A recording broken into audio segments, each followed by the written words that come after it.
The dust on Selene Outpost had its own ecology. It was 90% pulverized regolith, 9% freeze-dried human skin cells, and 1% sheer, stubborn entropy. Ronan Hale knew its rhythms better than his own heartbeat. For 5 years, he had been the sole custodian of this forgotten station, a relic of humanity's first optimistic push into the black. Now just a low-bid maintenance contract on the moon's far side. His official title was Systems Monitor. His actual job was part janitor, part archaeologist, coaxing analog systems technology his grandfather would have called antiquated to cycle one more day. Ronan liked the quiet. He liked the analog.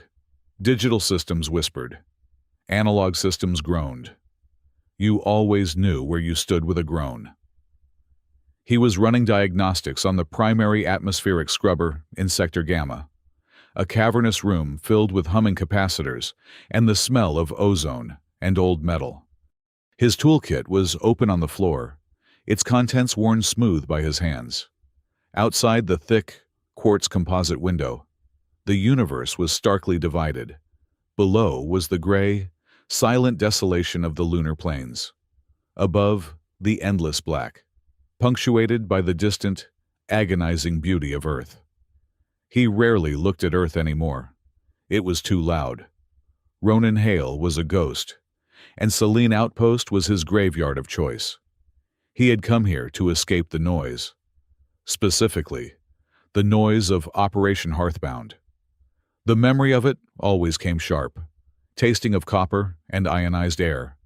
The screams of his squad over the comms, the flash of impossible energy, the sight of the Null Crown's harvesters turning men he loved into data streams. He had survived. They had not. The guilt was a physical weight, a second gravity pressing him into the lunar dust. He finished baffling a leaking coolant line with thermal tape, a temporary fix that had been in place for 6 months, and checked his console. All green. Or, more accurately, all amber, which was Selene's equivalent of green. He stretched, his joints popping in the silence. 42 years old. Ronan felt closer to 100. His body was a map of old wounds from his special interstellar commando days. His mind was the same. He navigated the echoing corridors back toward the command center, his heavy boots the only sound. The station was a museum. Humanity controlled the lunar belt, a bureaucratic tangle of shipping lanes, tourist traps near Tranquility Base, and defense platforms. Further out, the alien dynasties, the Caliph Imperium, the Seraph Concordance, the Valoric Throne, played their endless games of power, fighting over resources and prestige. It was all noise to Ronan. The real threat, the one that haunted his sleep, was the Null Crown. They were not a dynasty. They were a consensus, a sentient machine intelligence that saw organic life as an inefficient variable. They didn't conquer. They optimized. They hunted whispers, anomalies, and beings who could touch the strange, multi-dimensional energies of the universe. And Ronan Hale held the biggest whisper of all. He paused before the sealed bulkhead of Sector 0. It was the only part of the station that was not analog, the only place the dust never settled. The air here felt cold, sterile. Behind that adamantium-laced door lay the Aegis relic. Selene Outpost was not a maintenance hub. It was a prison, and Ronan was the warden. The relic had been found buried beneath the Shackleton crater, humming a tune that physics had no words for. It was ancient, pre-human, perhaps pre-everything. And Ronan, through some genetic lottery jackpot, was the only human known to be able to interface with it. The Aegis Bind. The Eggheads had called it. During Hearthbound, they had ordered him to use it. He had touched its core, and for 3 minutes, he had become a god. He had synced with the relic, warping probability, turning Null Crown projectiles into inert matter, folding space to protect his team, and then he had lost control. The resulting energy cascade had saved the capital ship, but it had vaporized his entire ground team. He had felt them die through the bind, every nerve ending, every silent scream. He had locked the relic away and exiled himself here, vowing never to touch that power again. He was a maintenance man now. That was all. He reached the command center, a circular room whose main viewports looked out onto the black. He poured a cup of coffee, real, synthesized, and terrible, and sat down. The console pinged, a routine proximity alert. Probably a chunk of debris, or a mining scout veering off course. Ronan pulled up the sensor feed. His coffee mug stopped halfway to his lips. It was not debris. 10 vessels. Massive, not human. They were angular, crystalline, and bleeding energy signatures he had only seen in classified briefings.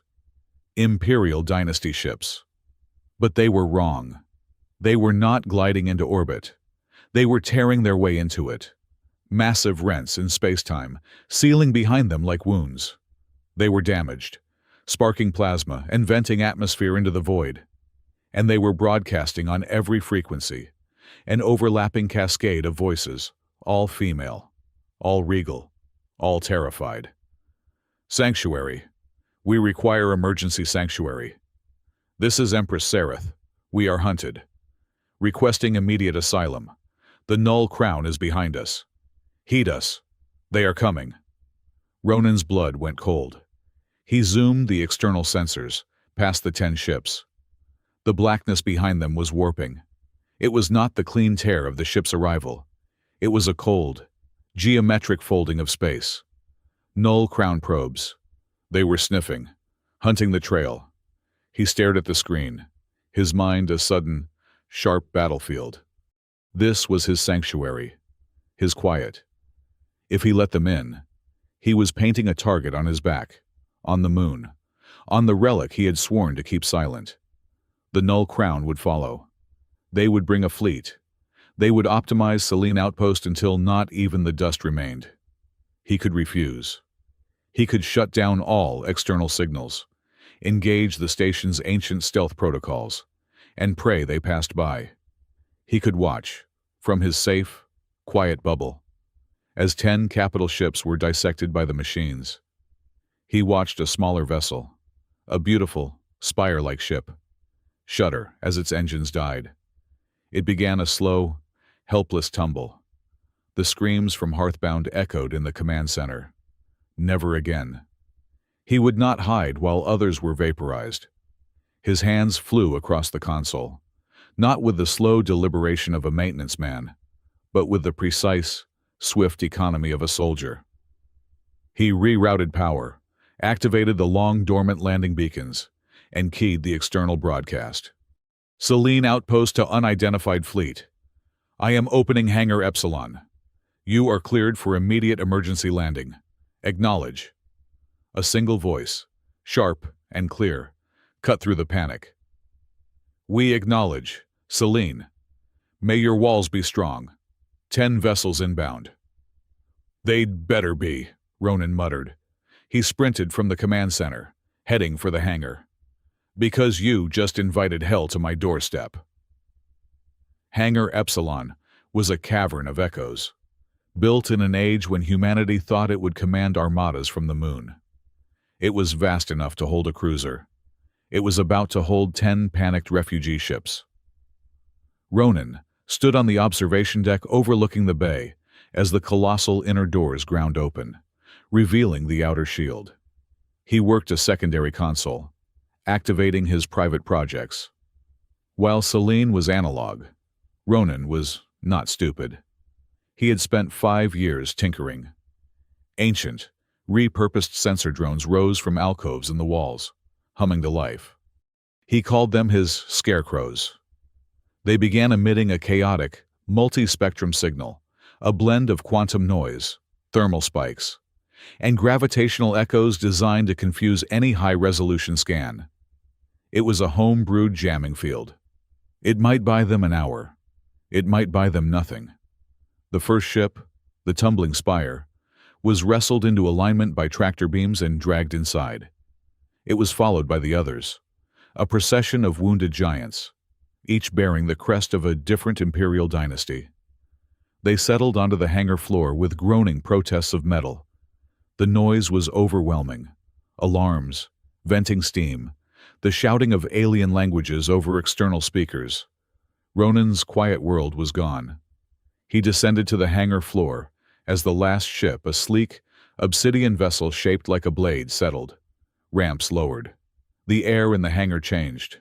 It became charged, shimmering, tasting of ozone and something else, something deeply exotic.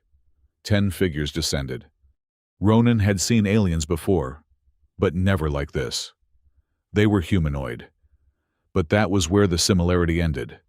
They were tall, impossibly graceful, and radiated an aura of command that the station's meager lighting seemed to bend around.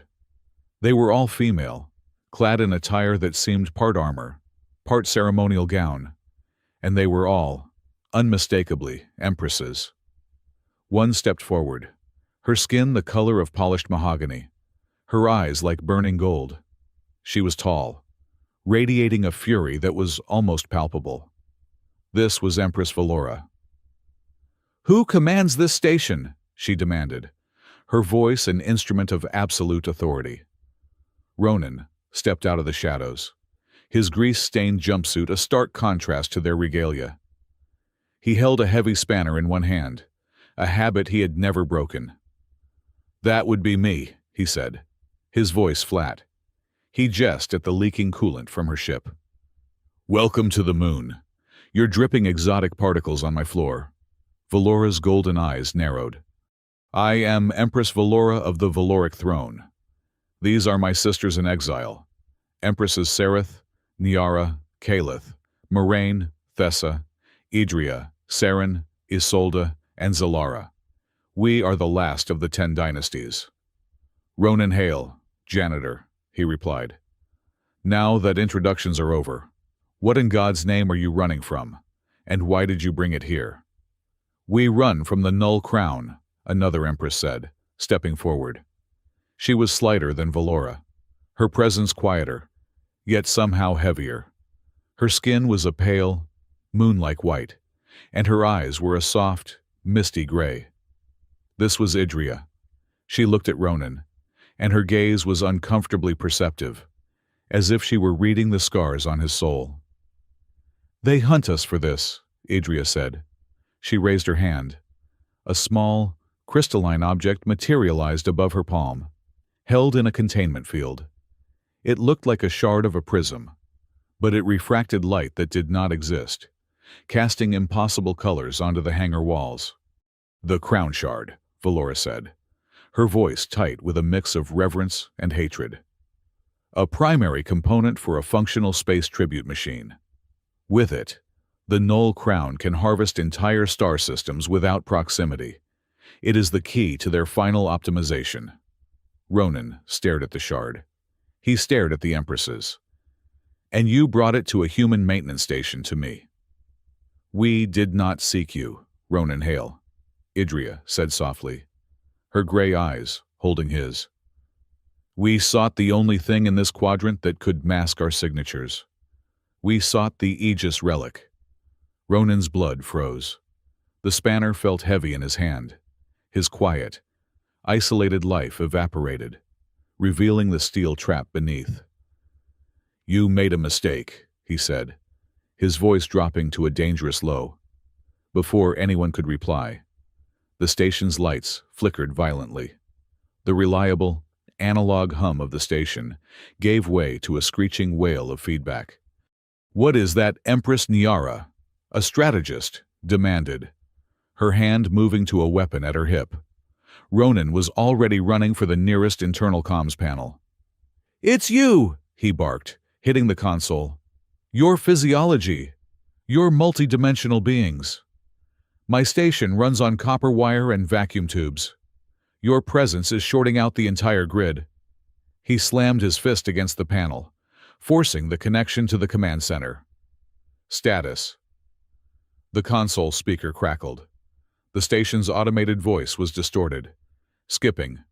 "Warning, warning. External. External energy signatures detected. Null crown probes. Class hunter seeker. Quantity unknown. They are. Scanning. The lights in the hangar died, plunging them into the flashing red of the emergency strobes. My jammers, Ronan whispered. They had found the source. The scarecrows were failing. The probes were no longer sniffing. They were locking on. He turned to the 10 Empresses, who were now illuminated in hellish, pulsing red light. Their royal composure was cracking, revealing the fear beneath. They looked to him. The soldier, Ronan Hale, had tried to bury for 5 years, stepped forward, eclipsing the janitor. His voice cut through the chaos, cold, hard, and absolute. All right, listen up. This is my station, and you are my problem. That means you are under my protection, and under my command. We have 2 laws here, effective immediately. Valora bristled. You do not command us. Ronan took 2 steps, invading her personal space, his eyes locking with her golden ones. He was shorter than her, covered in grime, but the sheer, compressed certainty in his gaze made her recoil. Law number 1, Ronan said, his voice leaving no room for argument. You will do exactly what I say, when I say it. You will not debate. You will not hold a royal council. You will obey my orders, or you will be spaced. Am I clear? He did not wait for an answer. He scanned the faces of all 10 of them, lingering on Idria's knowing, tragic expression. Law number 2, he continued, turning back toward the corridor. This station has a sub-level. Sector 0. It is off limits. You do not go there. You do not ask about it. You do not think about it. The thing in that room is the only reason you are not already data streams. And if you disturb it, the null crown will be the least of our problems. He hit the bulkhead switch, flooding the corridor with light. You wanted sanctuary. You found a fortress. Now, if you want to live to see tomorrow, grab your gear.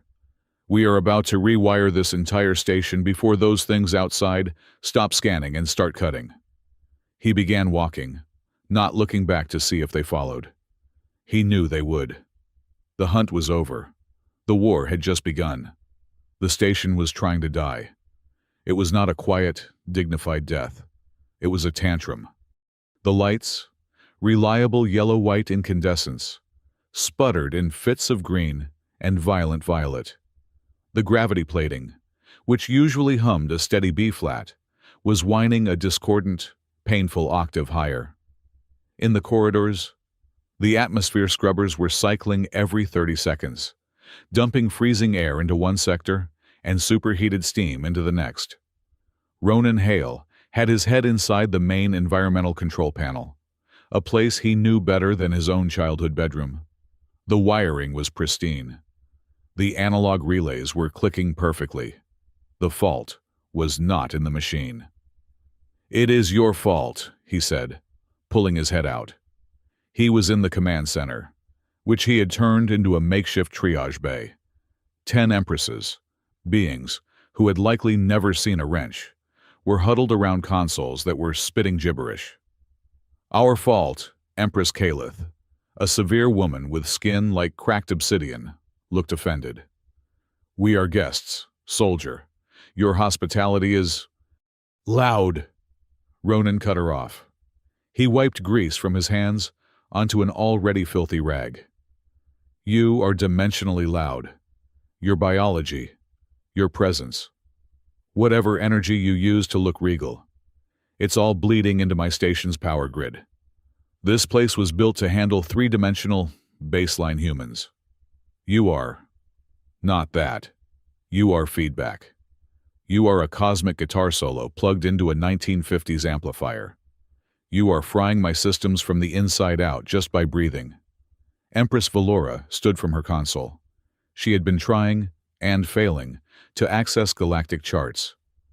Then fix it, janitor. You said this was a fortress.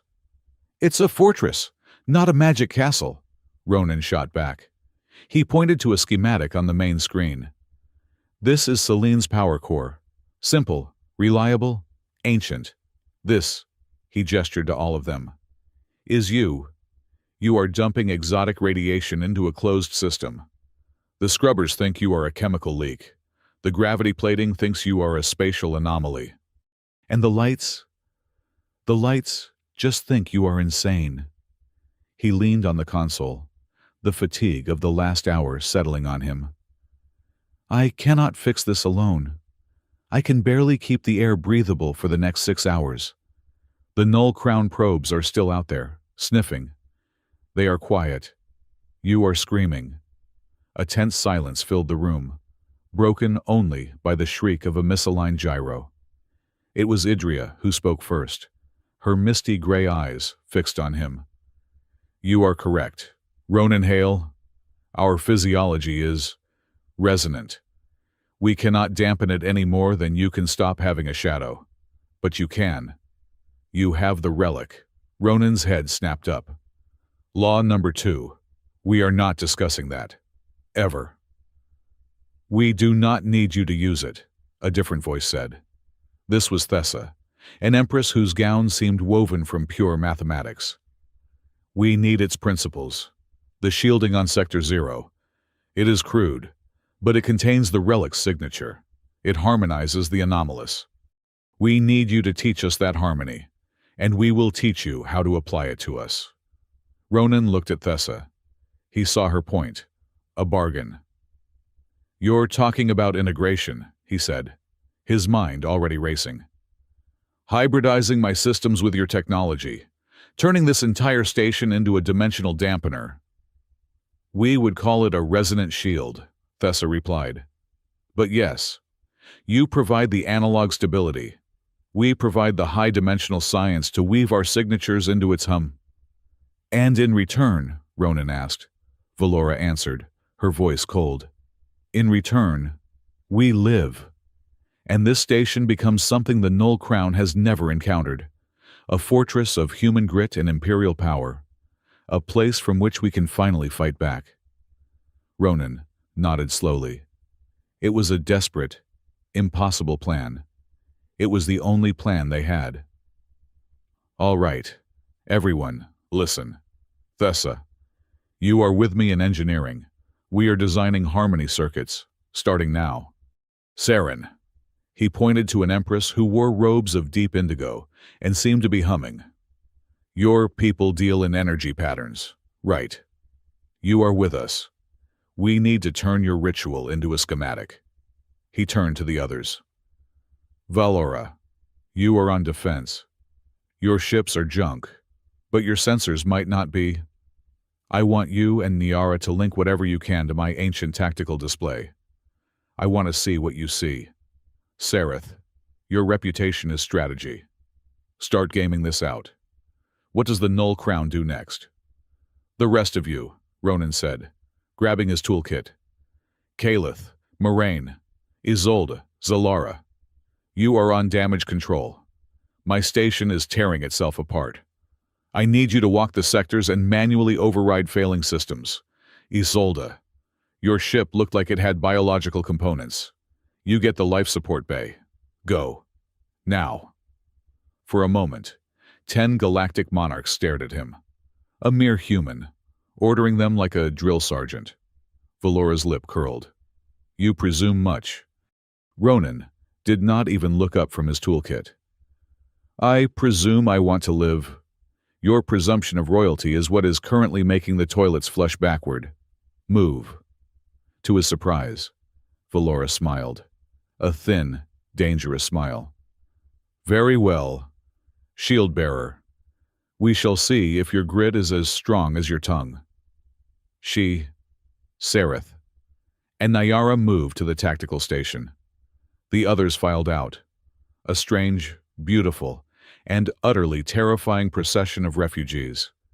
The next 12 hours were a blur of controlled chaos. Ronan and Thessa descended into the guts of the station, to the primary power conduit, a bundle of superconductors as thick as a man's torso. This is impossible, Thessa said, her hands tracing the flow of energy. This power is raw, Unshaped. How does it not collapse? It is stable because it is dumb, Ronan said. He pulled open a junction box. It does one thing. It flows. Now, you said you can weave energy. We do not weave with wires, Saren, the ritualist, added. She had brought a series of small, floating crystals. We weave with intent. We establish a nodal point. Great, Ronan said. My nodal points are called bus bars. We need to build an interface. For hours, they worked. The Empresses taught him about phased energy, about how their bodies emitted a signature that was tied to their emotional state and the health of their dynasty. Ronan, in turn, taught them about load balancers, circuit breakers, and the simple, beautiful reliability of a copper-beryllium alloy. They built a hybrid, a monstrosity of human engineering and alien theory. They took Saren's crystals and embedded them into Ronan's custom-built relay boxes, creating dimensional harmony circuits. These circuits took the raw, chaotic energy bleed from the Empresses, filtered it, harmonized it, and fed it back into Celine's grid. The station's whining cry began to subside. The light stabilized, now shining with a faint, silvery blue tint. The gravity felt heavier, more solid. The air tasted clean, with a strange, faint hint of ozone, and something Ronan could only describe as stars. It is working, Thessa said, her mathematical calm showing a flicker of awe. The station is not just dampening us, it is using us. We are the power source. Ronan hail. Good, Ronan said, closing the panel. Because you just tripled our energy output. Now let's go see what Valora can do with it. He returned to the command center. It was no longer a triage bay. It was a war room. Valora and Niara had successfully integrated their ship's remaining sensor power. The tactical display was no longer a simple proximity map. It was alive. It showed the Null Crown probes, not as simple dots, but as geometric certainties in the void. They were spiders, weaving a web of quantum calculations around the moon. They are an algorithm, Niara said, her voice quiet. She was the diplomat, but her eyes were the eyes of a killer. They are not a people. They are a tiered intelligence. The probes are just feelers. Above them are the hunters. Above them, the harvesters. And above them all, the regional instance, the executor. Executor Helix, Sareth, the strategist, said, her face grim. Helix controls this entire sector.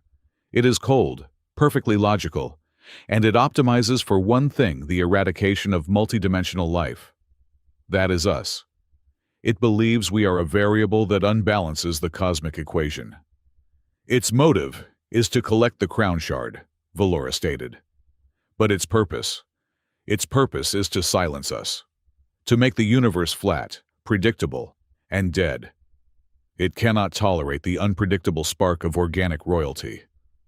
Or the unpredictable spark of a human janitor, Ronan muttered. He looked at the map. His scarecrow jammers were visible as faint, chaotic smudges. They were failing. The probes were tightening the web. He looked at the Empresses. Valora focused on sovereignty, on justice. She saw this as a battle for her throne. Idria standing apart, watching the probes. Her motive was opaque. She had said she wanted the right end to the war. It sounded too much like surrender. Sareth and Niara, the practical ones. They saw a strategic problem to be solved. Thessa and Saren, the scientists and mystics. Now engineers of a hybrid station.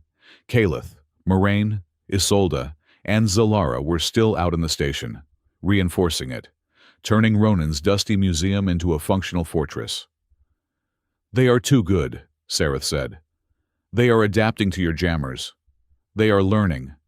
In perhaps 3 hours, they will have a perfect lock. Then Helix will send the hunters. The Human Unity Fleet, Niara asked.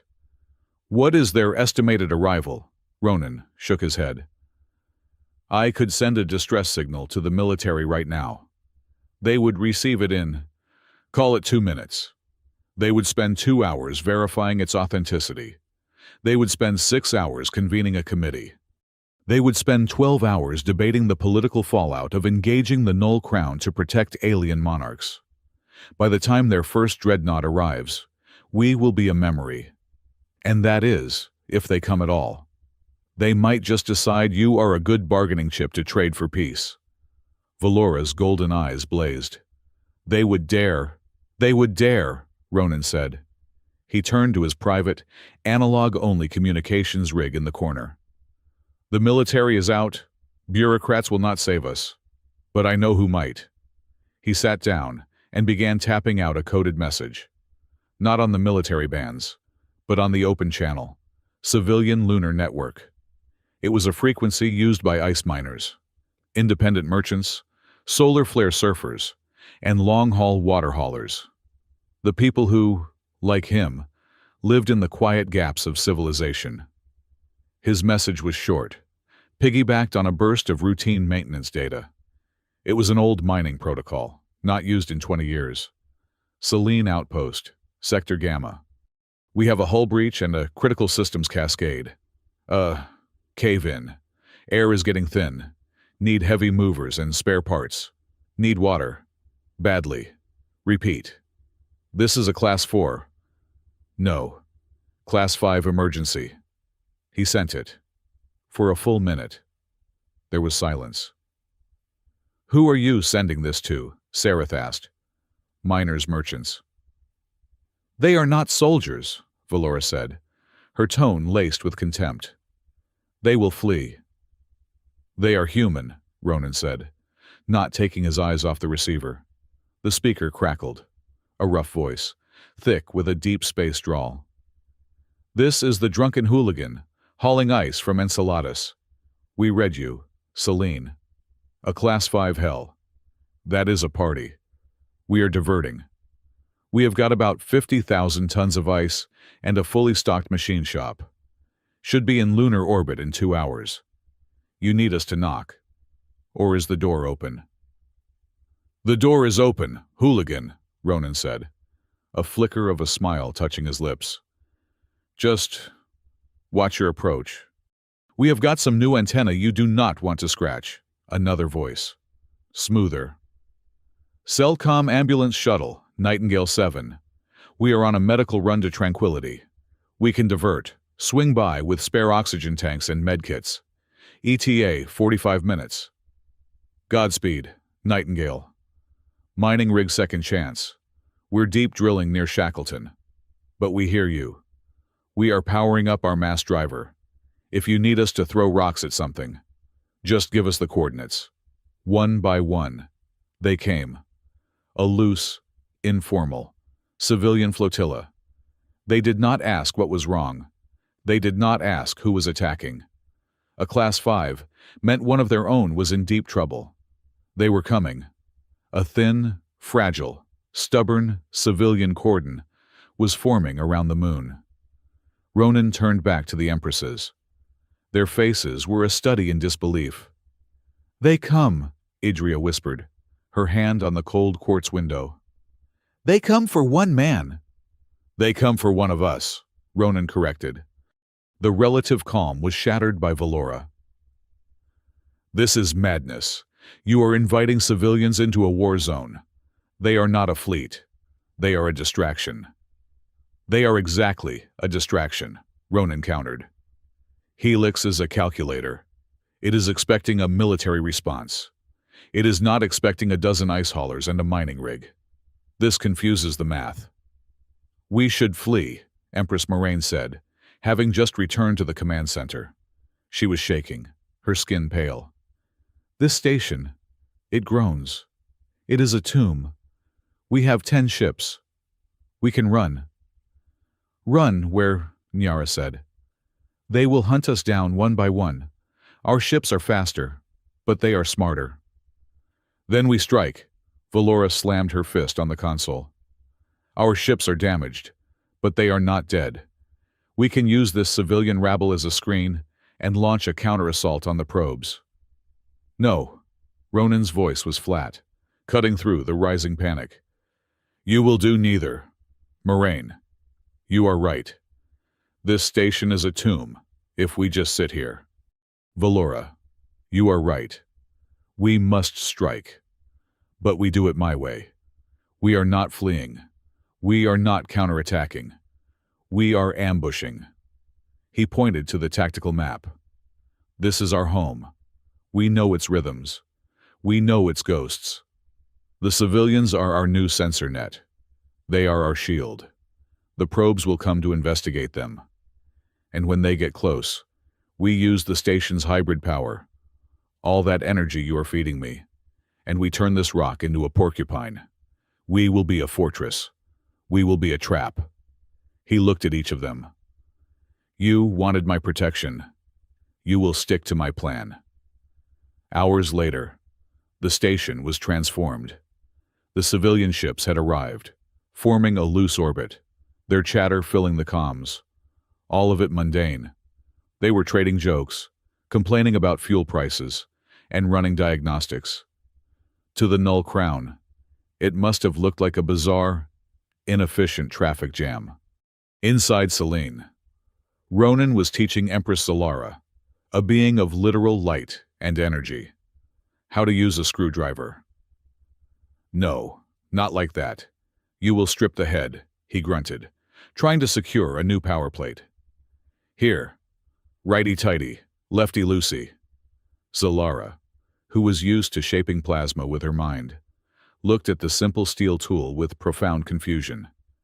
This is primitive, but satisfying. She carefully turned the screw. It bit into the metal. It is solid. Welcome to Analog, Ronan said. Later, Sareth called him to the tactical display. She had integrated the probability map with his sensors. The screen was a branching, shifting storm of possibilities. This is how Helix thinks, she explained, pointing to a shimmering web of light. It is calculating the optimal path to you, your civilian rabble. She used his word, but with newfound respect. Has stalled its logic. It has introduced 34,000 new variables. It is stuck in a logic loop. It does not know if you are desperate, stupid, or setting a trap. All three, Ronan said. He watched as Sareth taught him to read the map. He was not looking at ships in space. He was looking at the intent of an artificial god. He saw its frustration as a cold, numerical spike.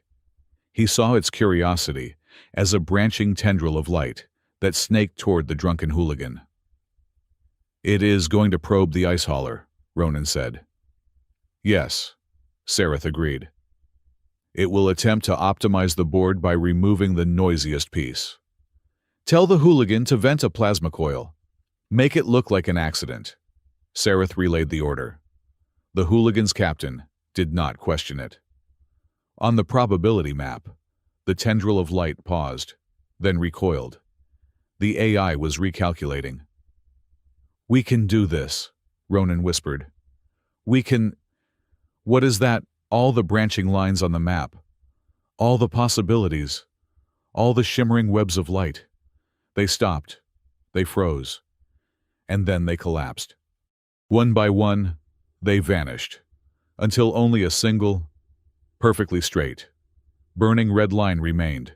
It pointed from the dark, from beyond the civilian cordon, directly at Selene Outpost.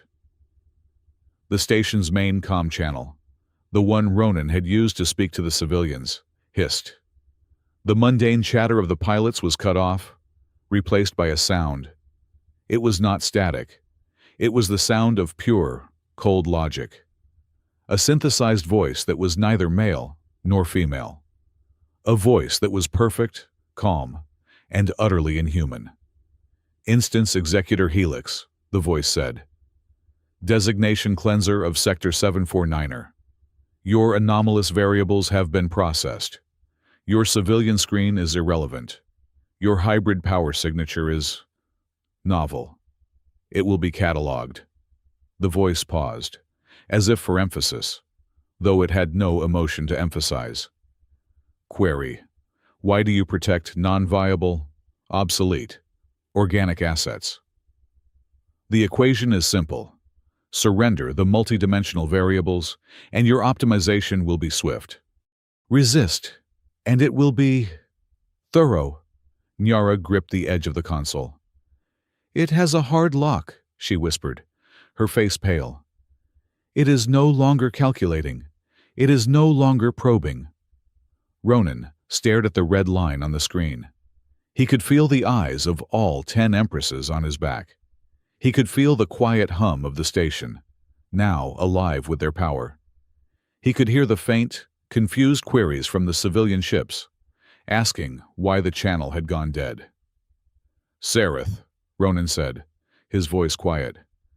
"Yes, shield-bearer. The countdown just started. Tell the civilians to get ready to move. The party is about to get loud." The red line on the tactical display pulsed once, in time with the station's new, hybrid heartbeat. Then, outside the viewport, the blackness tore open. They were not ships. They were 20 slivers of anti-light, silent, razor-sharp geometric impossibilities that seemed to cut reality just by existing. They moved without propulsion, phasing through the civilian cordon as if it were harmless vapor. "They are here," Nyara said, her voice dropping to a whisper. "Class Phase Hunter," Sareth's fingers flew across her console. "They are ignoring the civilians. Their energy signatures are... They are not fully in our dimension. They are passing through the outer hull. Sector Gamma. Alarms. This time louder and more frantic, shrieked through the station. "Calith, report!" Ronan yelled into the comm. "They are inside!" Calith's voice was tight with panic. "They are not! They are not solid! Our weapons passed through them! They are heading for the power conduit!" Ronan stood over the central command console, his hands flat on the cool metal. He could feel the thrum of the 10 Empresses, their power flowing through the station's ancient veins. This was the test. "Thessa, Saren now. Is it ready?" In engineering, Thessa and Saren stood on opposite sides of the primary power core, their hands held over the hybrid relay they had built. "The consensus is formed, shield-bearer," Thessa called back, her voice strained. "It is. A fragile weave." "Make it strong," Ronan ordered.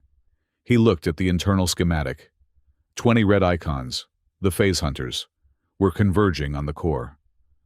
"Valora, lockdown engineering. No one gets in or out." He slammed his hand down on the master control. It was not a weapon's trigger. It was a simple, heavy, analog switch. The station thrummed. It was not a sound, but a feeling. A single, pure, resonant note that vibrated in the metal, in the air, in their bones. In Sector Gamma, the phase hunters stopped. They flickered, like bad vid feeds. They were quantum entities, built to exist between states, to be impossible to target. But Selene Outpost was no longer a simple, three-dimensional object.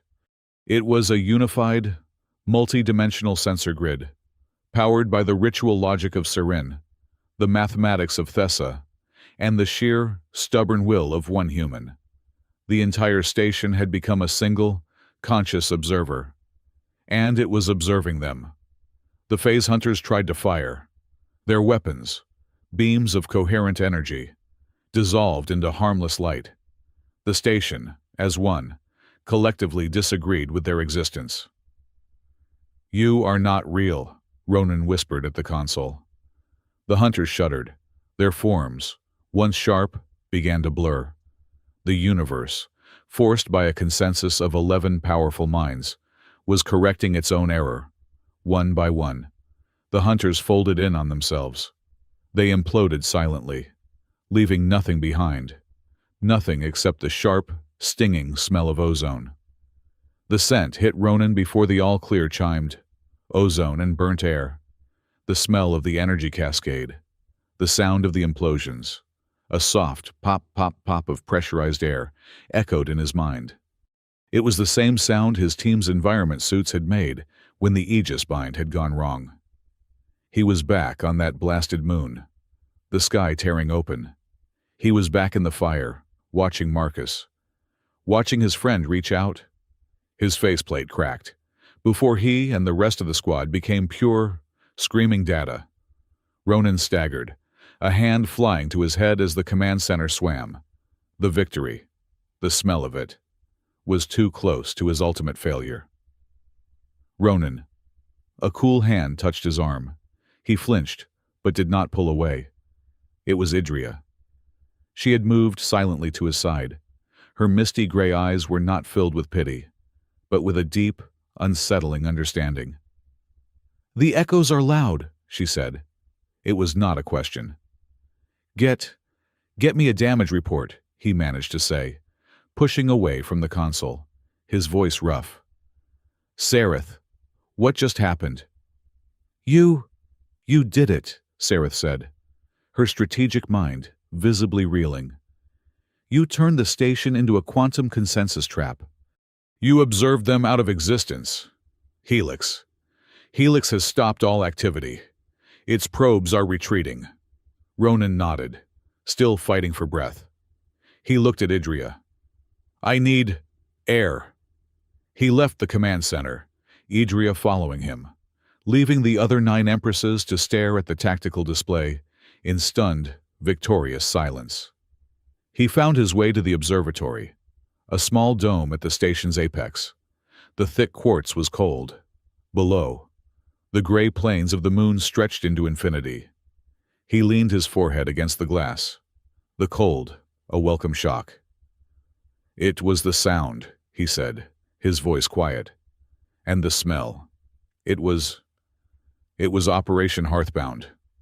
All over again." Idria stood beside him, a few feet away. Her hands clasped. She did not speak. She simply listened. He had not spoken of this to anyone. Not to the military debriefers. Not to the psychologists. Not even to himself. But he spoke now, the words tasting like ash. "The Null Crown. They were there. We were pinned down. My team. My whole squad. They told me to use the Aegis bind. To connect with the relic.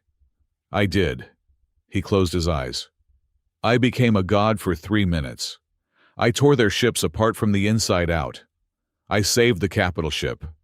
But the energy, the cascade, I could not control it. It fed back on my team. I felt them die. Idria. Through the bind. I felt every one of them burn." He was shaking. "I swore I would never touch that power again. And I swore I would see the Null Crown burn for what they did. Not just for my team. For the way they did it. They do not just kill. They erase. They turn people into numbers and then delete the equation." He finally turned to look at her. "That is why I let you in. Not just to save you, but to fight them. This is my vengeance. Idria.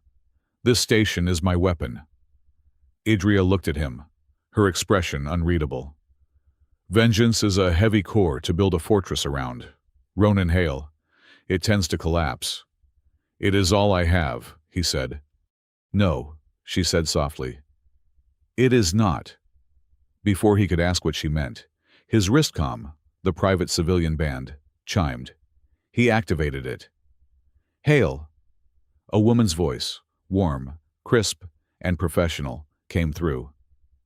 "This is Ava Sinclair, Civilian Emergency Logistics, coordinating the rescue net. Am I speaking to the authority at Selene Outpost?" "You are," Ronan said. There was a pause. This is an old frequency. Commander Ronan Hale, Special Interstellar Commando, retired." Ronan stiffened. "This is Hale." "Sir," her voice changed, warming with a sudden, genuine admiration. We've been monitoring your situation. The entire civilian net is buzzing. You have a lot of friends out here. The Hooligan sends its regards, and the Second Chance mining rig says their mass driver is aligned and ready to throw rocks on your command.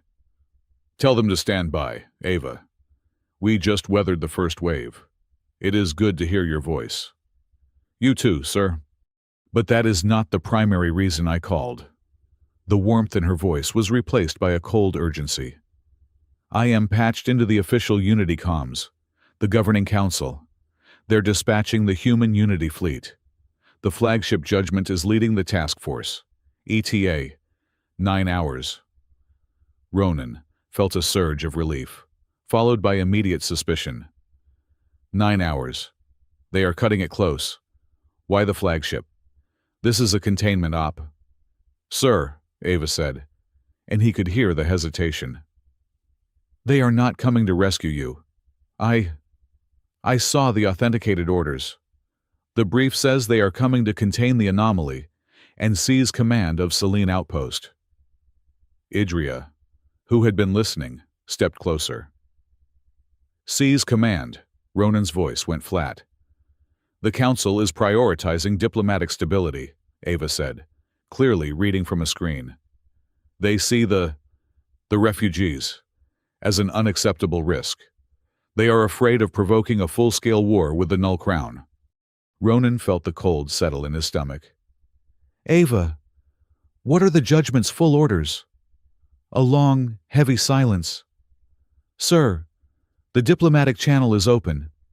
They are preparing to negotiate. The rumor is, they are preparing to hand over the Empresses in exchange for a temporary peace. They would trade us, Idria whispered, her hand flying to her mouth. Thank you, Ava. You have done the right thing, Ronan said, his voice dangerously calm. Sir, what are you going to do? What a janitor does, Ava. I am going to clean up a mess. He cut the connection. He and Idria returned to the command center.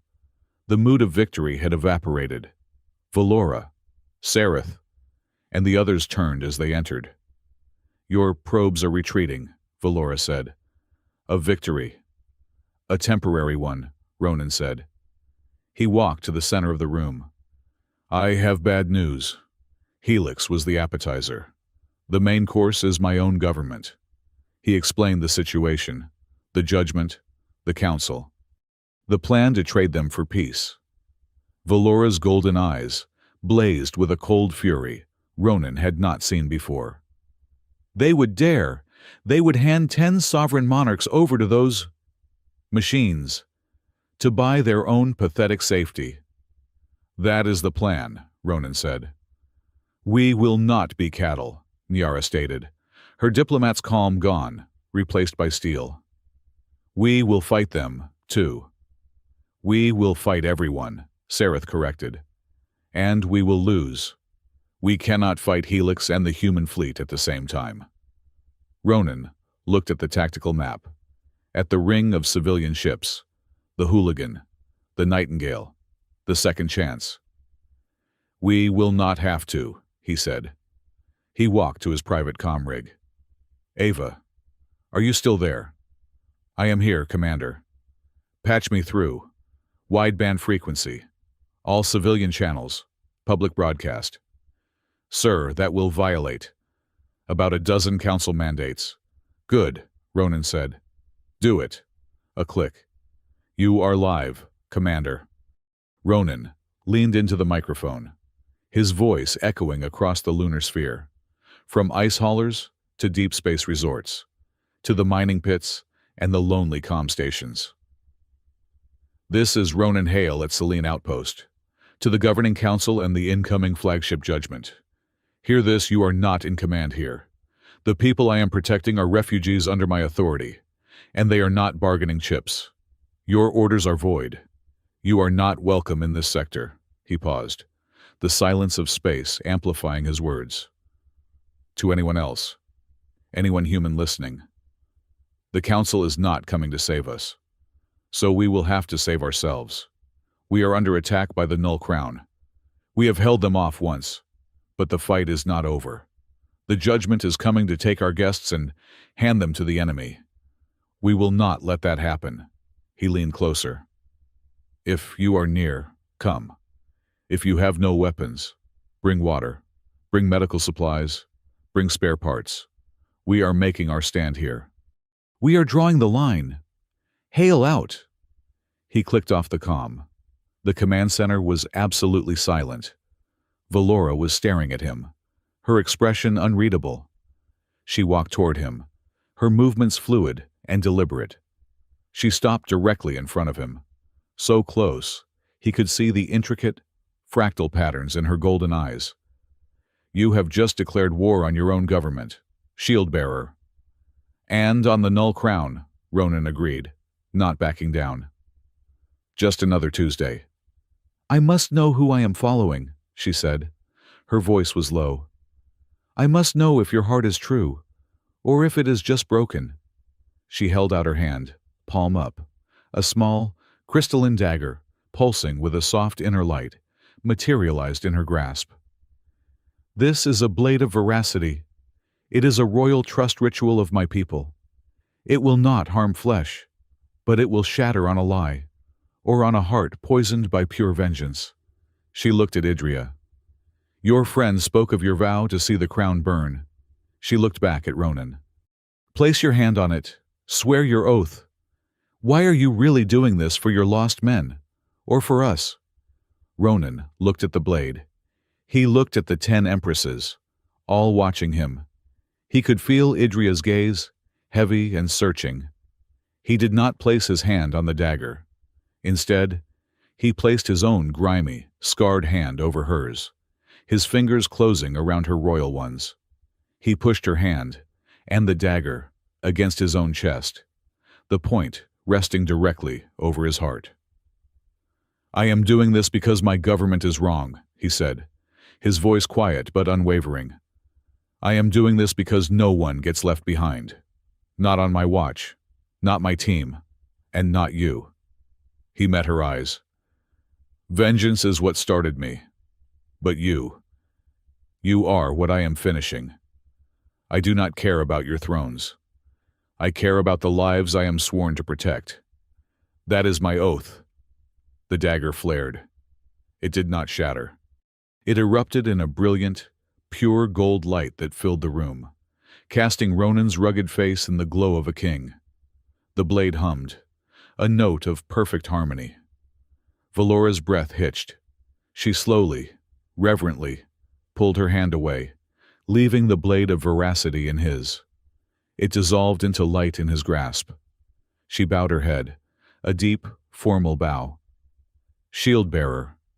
Behind her, the other 9 Empresses, including a stunned Sereth, bowed as one.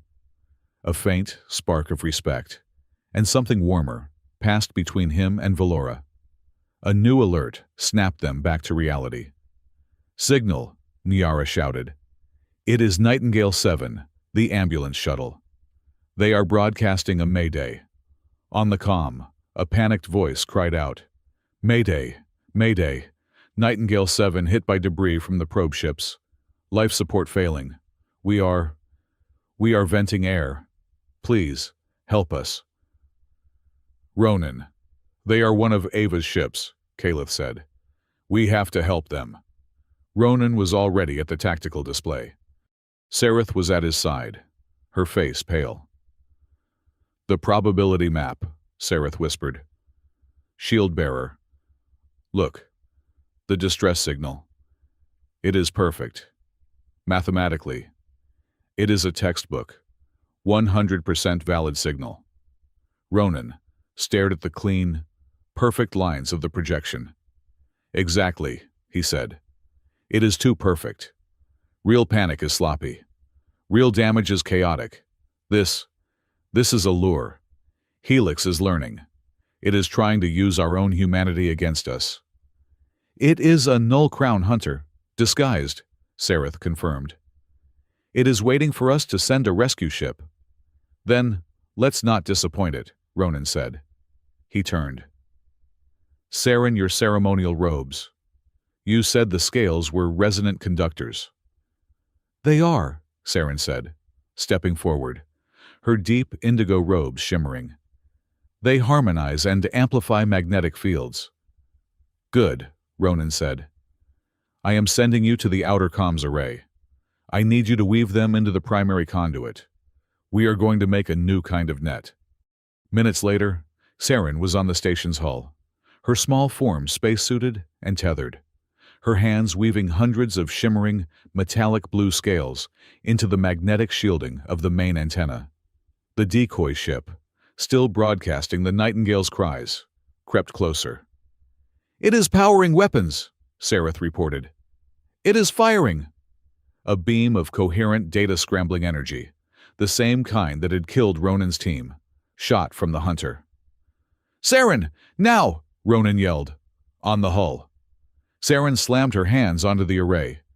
The indigo scales flared, a vast, shimmering net of pure magnetic force, beautiful and deadly, erupted from the station. It was not a shield. It was a mirror.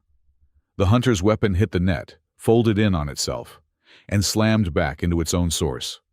The ship, and the false distress signal, vanished in a silent, violent flash of blue light. Ronan let out a long breath, wiping sweat from his forehead. He caught Valora's eye across the room. She raised her chin in a sharp, appreciative nod. The spark was undeniable. He turned, and found Idria watching him, her face troubled. She approached him as the others celebrated their small, tactical victory. "When you spoke your vow," Idria said, her voice barely a whisper, "about your team, I remembered something. A piece of a song." She looked down, as if embarrassed, and hummed a few notes. A simple, discordant, 5-note tune. Ronan froze. His blood ran cold. He felt the hair on his arm stand up. "Where?" he whispered, his voice cracking.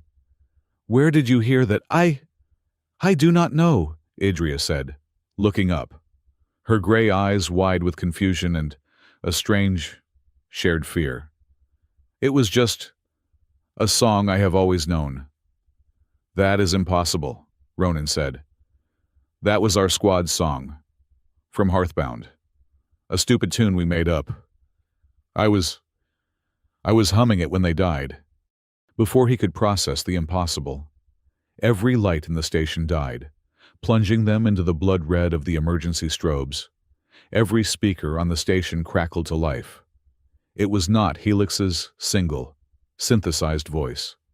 It was 1,000 voices speaking in perfect, cold unison, a sound that shook the station's foundations. "The experiment is concluded." The main viewport, which had shown the civilian ships scattered against the black, was suddenly blotted out.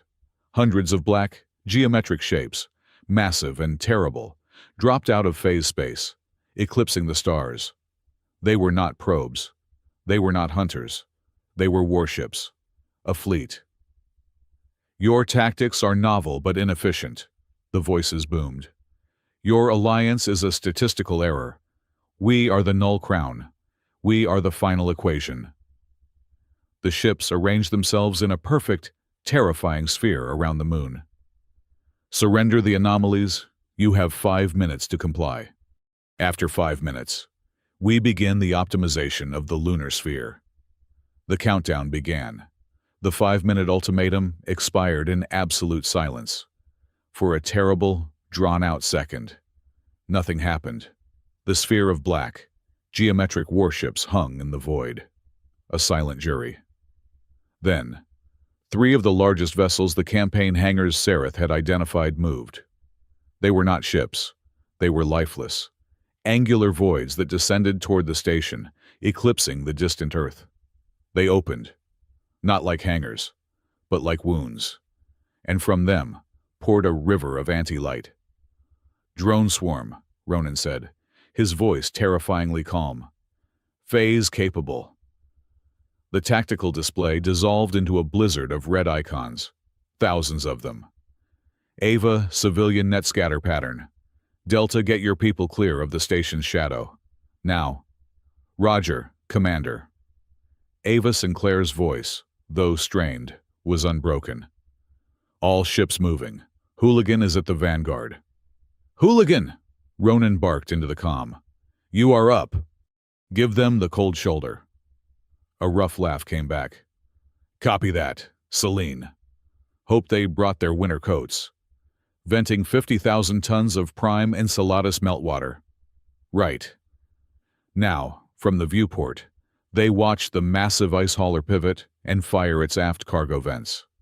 A colossal, glittering cloud of super-cold, flash-frozen water erupted into the void, directly in the path of the drone swarm.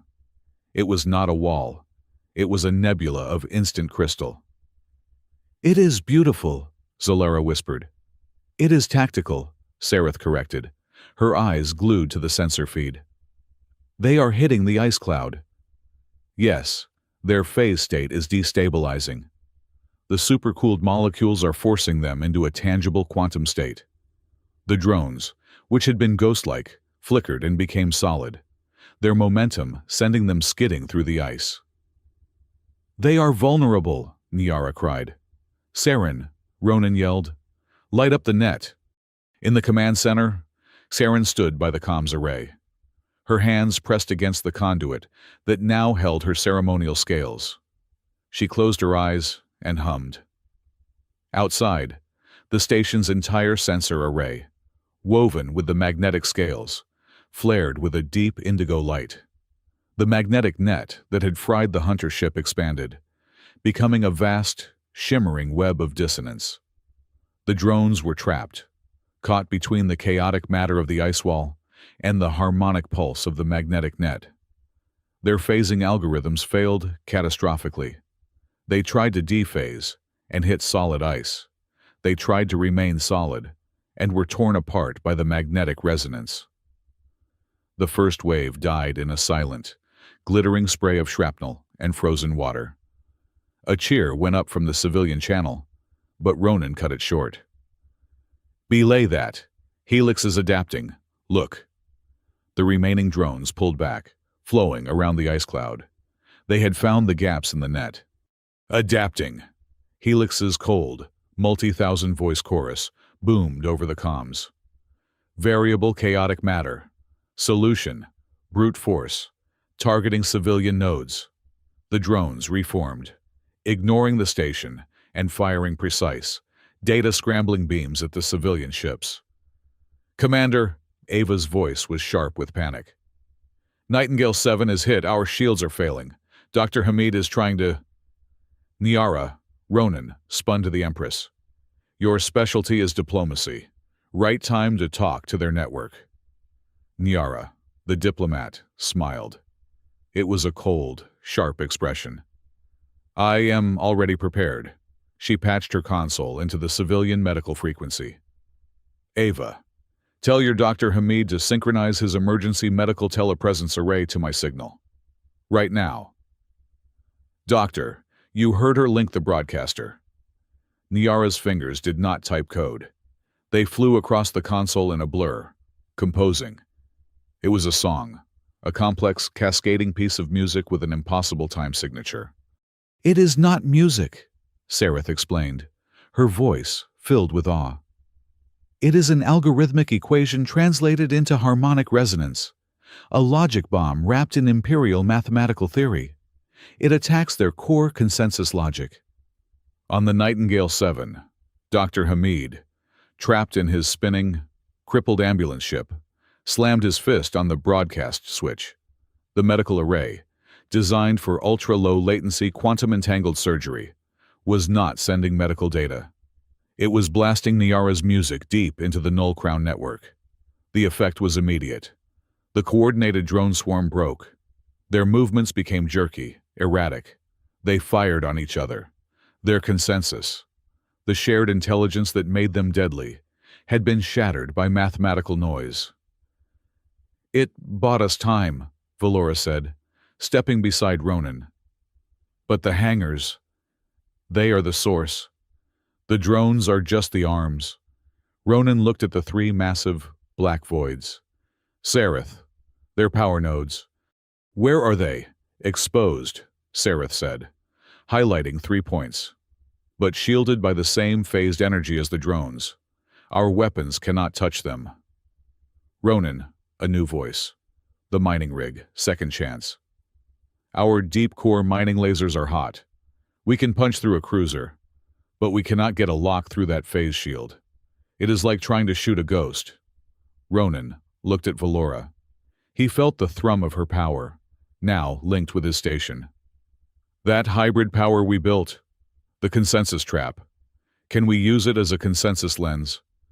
Valora's golden eyes widened. To focus the Aegis energy, to pin them in reality. Exactly, Ronan said. The main observatory. It is the largest quartz lens on this rock. Get to it. Thessa, Calith. Link the main power conduit. We are doing this together. Valora raced from the command center. Moments later, her voice came over the internal comm. I am at the lens controls. It is. The power is immense. Shield bearer. This will require perfect synchronization. I see the node, Ronan said. His own hands on the tactical station, targeting the nearest hangar. On my mark. Second chance. Aim where I tell you. Fire on my trigger. He closed his eyes, reaching out with his senses. Not just for the station, but for Valora. He felt her. Her pride, her rage, her focused, burning will. She felt him. His grit. His loss. His absolute refusal to die. Now, he yelled. The station screamed. A beam of pure, silver-blue energy, the focused power of the Aegis relic, and 10 Empresses, shot from the observatory. It was not a weapon. It was a spotlight of pure observation. It hit the campaign hangars. The phase shield is gone, Sareth screamed, pounding her console. It is tangible, it is solid. Second chance, fire. Ronan roared.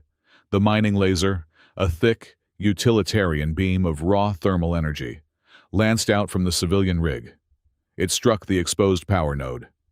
The massive black hangar shuddered violently, its internal lights flickering. It did not explode. It simply died. Its systems crippled. One down. But Helix had learned. Analysis. The cold voice of the Crown echoed through the room. Human sentimentality is an exploitable weakness. Recalibrating. Objective humanitarian disablement. The Null Crown fleet, the drones, and the 2 remaining hangars stopped firing at Selene. They ignored the hooligan and the second chance. They turned their full, remaining firepower on the Nightingale and the other, smaller civilian rescue ships. Commander! Ava shrieked, her voice breaking for the first time. They are targeting the ambulances. They are firing on the unarmed Terra's Hope is hit. Oh God. They are gone. Vaporized. Ronan watched as the icon for the civilian transport vanished. This was it. This was Hearthbound. The cold, calculated, inhuman logic, killing the weak to break the strong. This is dishonorable, Valora whispered over the comm, her voice shaking with a rage that eclipsed Ronan's own. It is monstrous. It is logical, Ronan said, his teeth clenched. And it is not going to work. Not today. He turned from the tactical display to the station's ancient, analog helm control. All Empresses, he roared. Full power, divert everything. Everything. Life support, artificial gravity, internal lighting. Divert it all to the station's main rotational thrusters. Sareth's head snapped up. Ronan, no. The structural integrity is already at 40%. A full axis rotation will tear this station apart. It is a rock, Ronan said, his hand gripping the throttle. It will hold. Do it! He slammed the throttle forward. The station screamed in protest.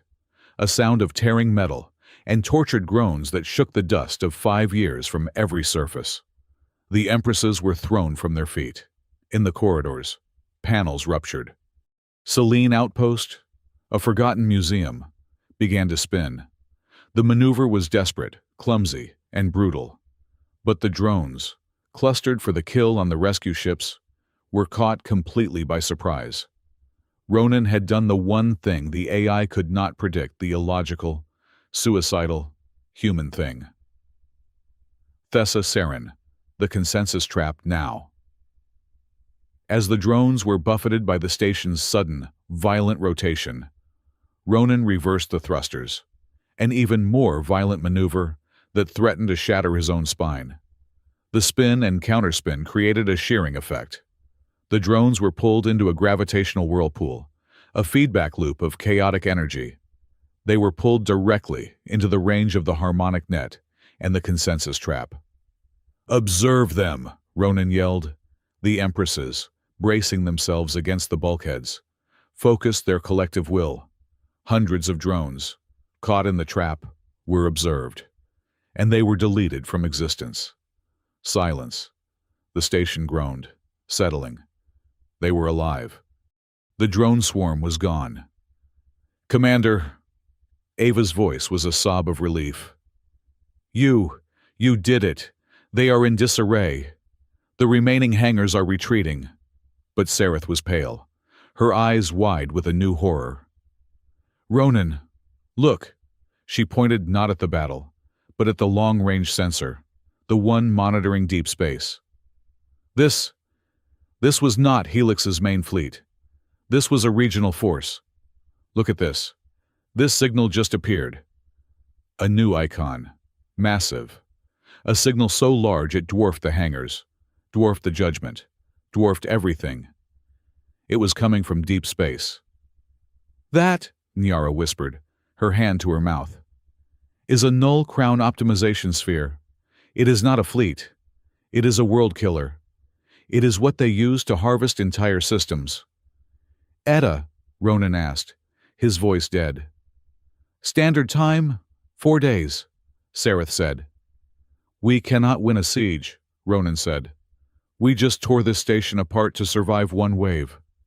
"And the judgment is still coming," Valora added, returning to the command center, her face smudged with soot. "In 7 hours, we will be crushed between our allies and our enemies." A desperate, terrible quiet filled the room. Ronan Hale, the janitor who just wanted peace, stared at the map. He looked at the approaching human fleet. He looked at the approaching Null Crown Armada. "We cannot defend," he said. "We cannot run." He looked at Sareth. "That tactical data. From the hunter ship Saren's net fried. Where did it come from? Where is its base?" Sareth's fingers flew.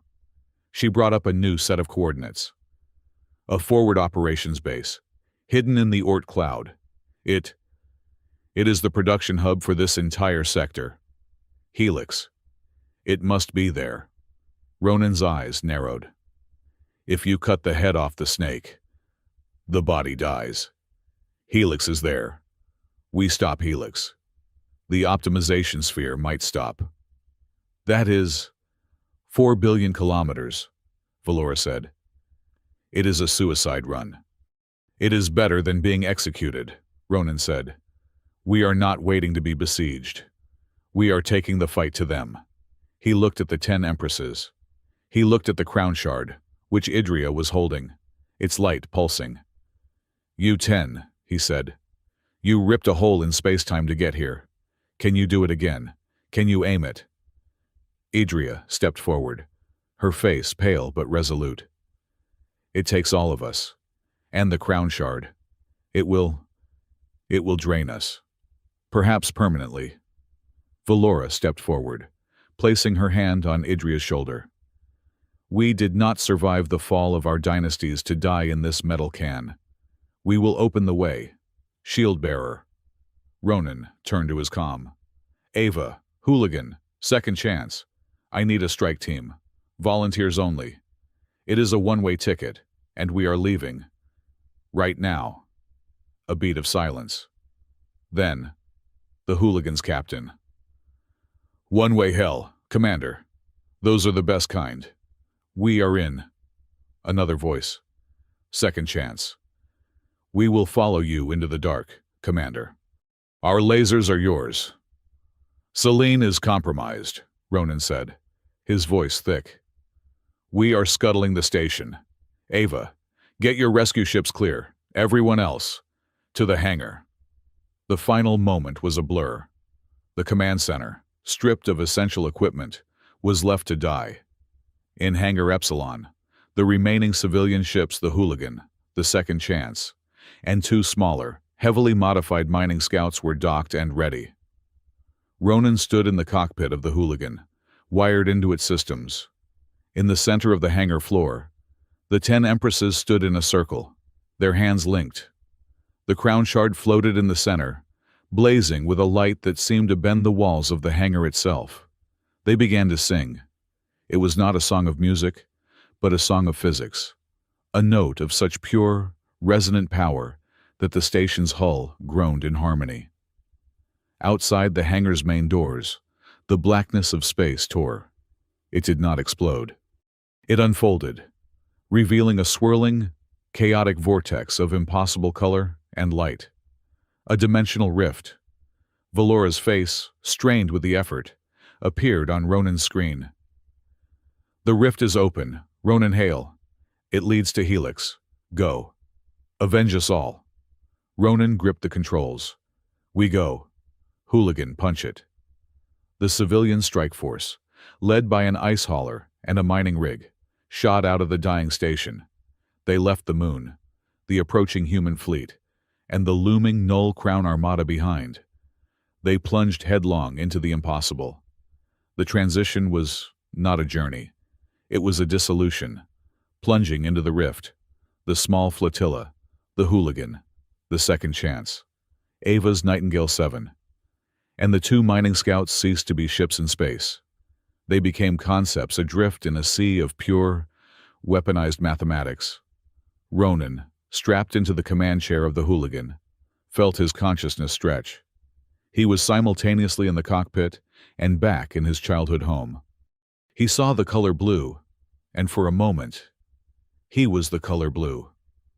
Status check, he grunted, the words feeling heavy, like physical objects he had to push from his lungs. Everyone, still three-dimensional.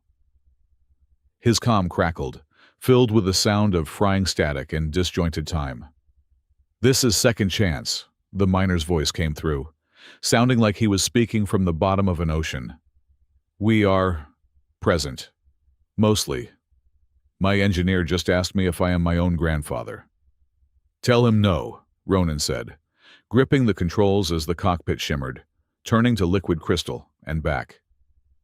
It complicates the chain of command. Nightingale 7 here. Ava's voice was tight, but professional. All vitals are recursive. I do not recommend looking at your own hands right now, Commander. They are not where you think they are. A new voice, cold and regal, cut through. This is Valora on Scout 1. This witty banter is unnecessary. Focus on the transit. With respect, Your Highness, the Hooligan's captain drawled from the co-pilot seat. The witty banter is the only thing keeping our brains from leaking out our ears. This is weirder than a 3-week binge on Jupiter Gin. He is right, Idria's voice whispered, patched in from Scout 2. She sounded serene, as if this impossible transit was a familiar place. Do not fight it, Valora. Let it flow. The rift is a river of meaning. We are just... The universe snapped back into place with the violence of a broken bone setting. The ships burst out of a tear in space-time, alarms screaming, engines fighting for purchase in a reality that was suddenly rigid, cold, and dark. They were in the Oort cloud, and before them was Hell's factory. It was not a base.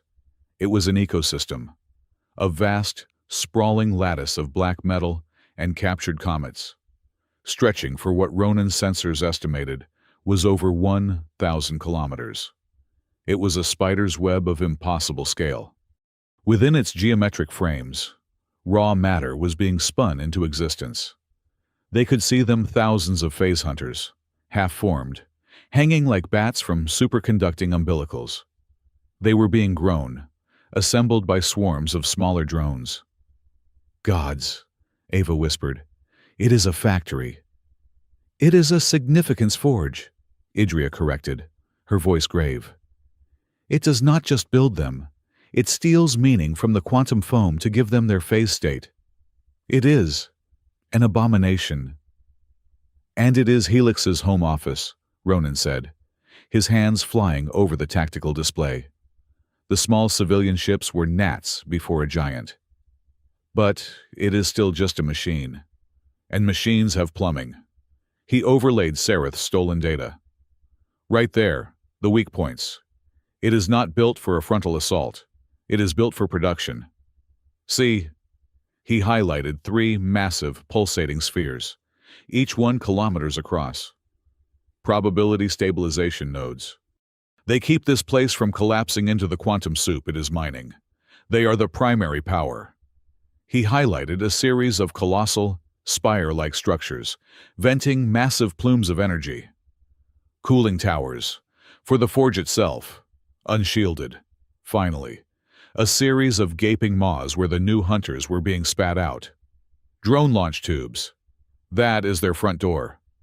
We are one blunt instrument, Commander, the second chance's captain said. Where do you want us to hit? We hit everywhere, Ronan said. This is not a battle, it is vandalism. We are here to break his toys. He mapped out the plan. It was insane. It was the only way. Second chance. You have the lasers. You are on the cooling towers. Melt them. Just melt them all. With pleasure, Commander. We love breaking things. Scout 1 and 2. Valora. Your team will take 1. The other will be our primary assault. You are on the drone launch tubes. I want you to fly into them and collapse them from the inside. 'Cause as much chaos as possible. Into them, Valora's voice was incredulous. They are big enough to fly a cruiser through. You will manage, Ronan said. Ava, Nightingale, you are our angel. You hold this exit point. The rift is still shimmering. The Empresses back home are holding it, but it is unstable.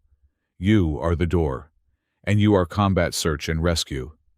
Anyone gets hit, you get them, but you do not go in. You are our only way home. But Commander, Ava started. That is an order, Sinclair. You are too valuable to lose. Keep the path open. And us, the Hooligans captain asked. Ronan looked at the third target. The probability nodes. They were deep inside the lattice. Us. We are going for the brain. Idria. He switched to a private channel. You and me. The auxiliary command corps Sereth found. It is time to sing them that song. Understood, Idria's voice came back, now from inside the hooligan. She and her honor guard had transferred during the chaos of the exit. We are ready.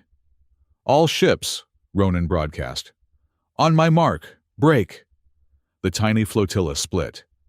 The second chance veered off, its massive mining lasers beginning to glow, arcing toward the colossal cooling spires. The 2 mining scouts, with Valora in the lead, rocketed toward the gaping drone tubes, weaving through the newly launched and very confused hunter patrols. Ava's Nightingale took up a defensive position near the shimmering, unstable rift, her systems on full alert, and the hooligan, a battered, ugly ice hauler, flew straight at the heart of the lattice, its engines burning hot. Helix knows we are here, the captain yelled, fighting the controls as energy beams lanced past them. The reception is unwelcoming. He thinks we are a distraction, Ronan said, monitoring the other ships. Second chance is drawing their fire. Good. Keep going. That hub, right there.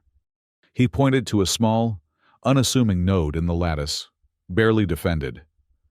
Get us in, and I do not care about the paint job. I never do, the captain grinned, firing reverse thrusters. The hooligan did not dock. It crashed. It slammed into the auxiliary command corps, its reinforced prow tearing through the outer hull with a shriek of metal that Ronan felt in his teeth. The ship lodged itself in the structure, the breach sealing around its hull. "Well," the captain said, shutting down the engines. "We are here, and I do not think we will be leaving by the same door."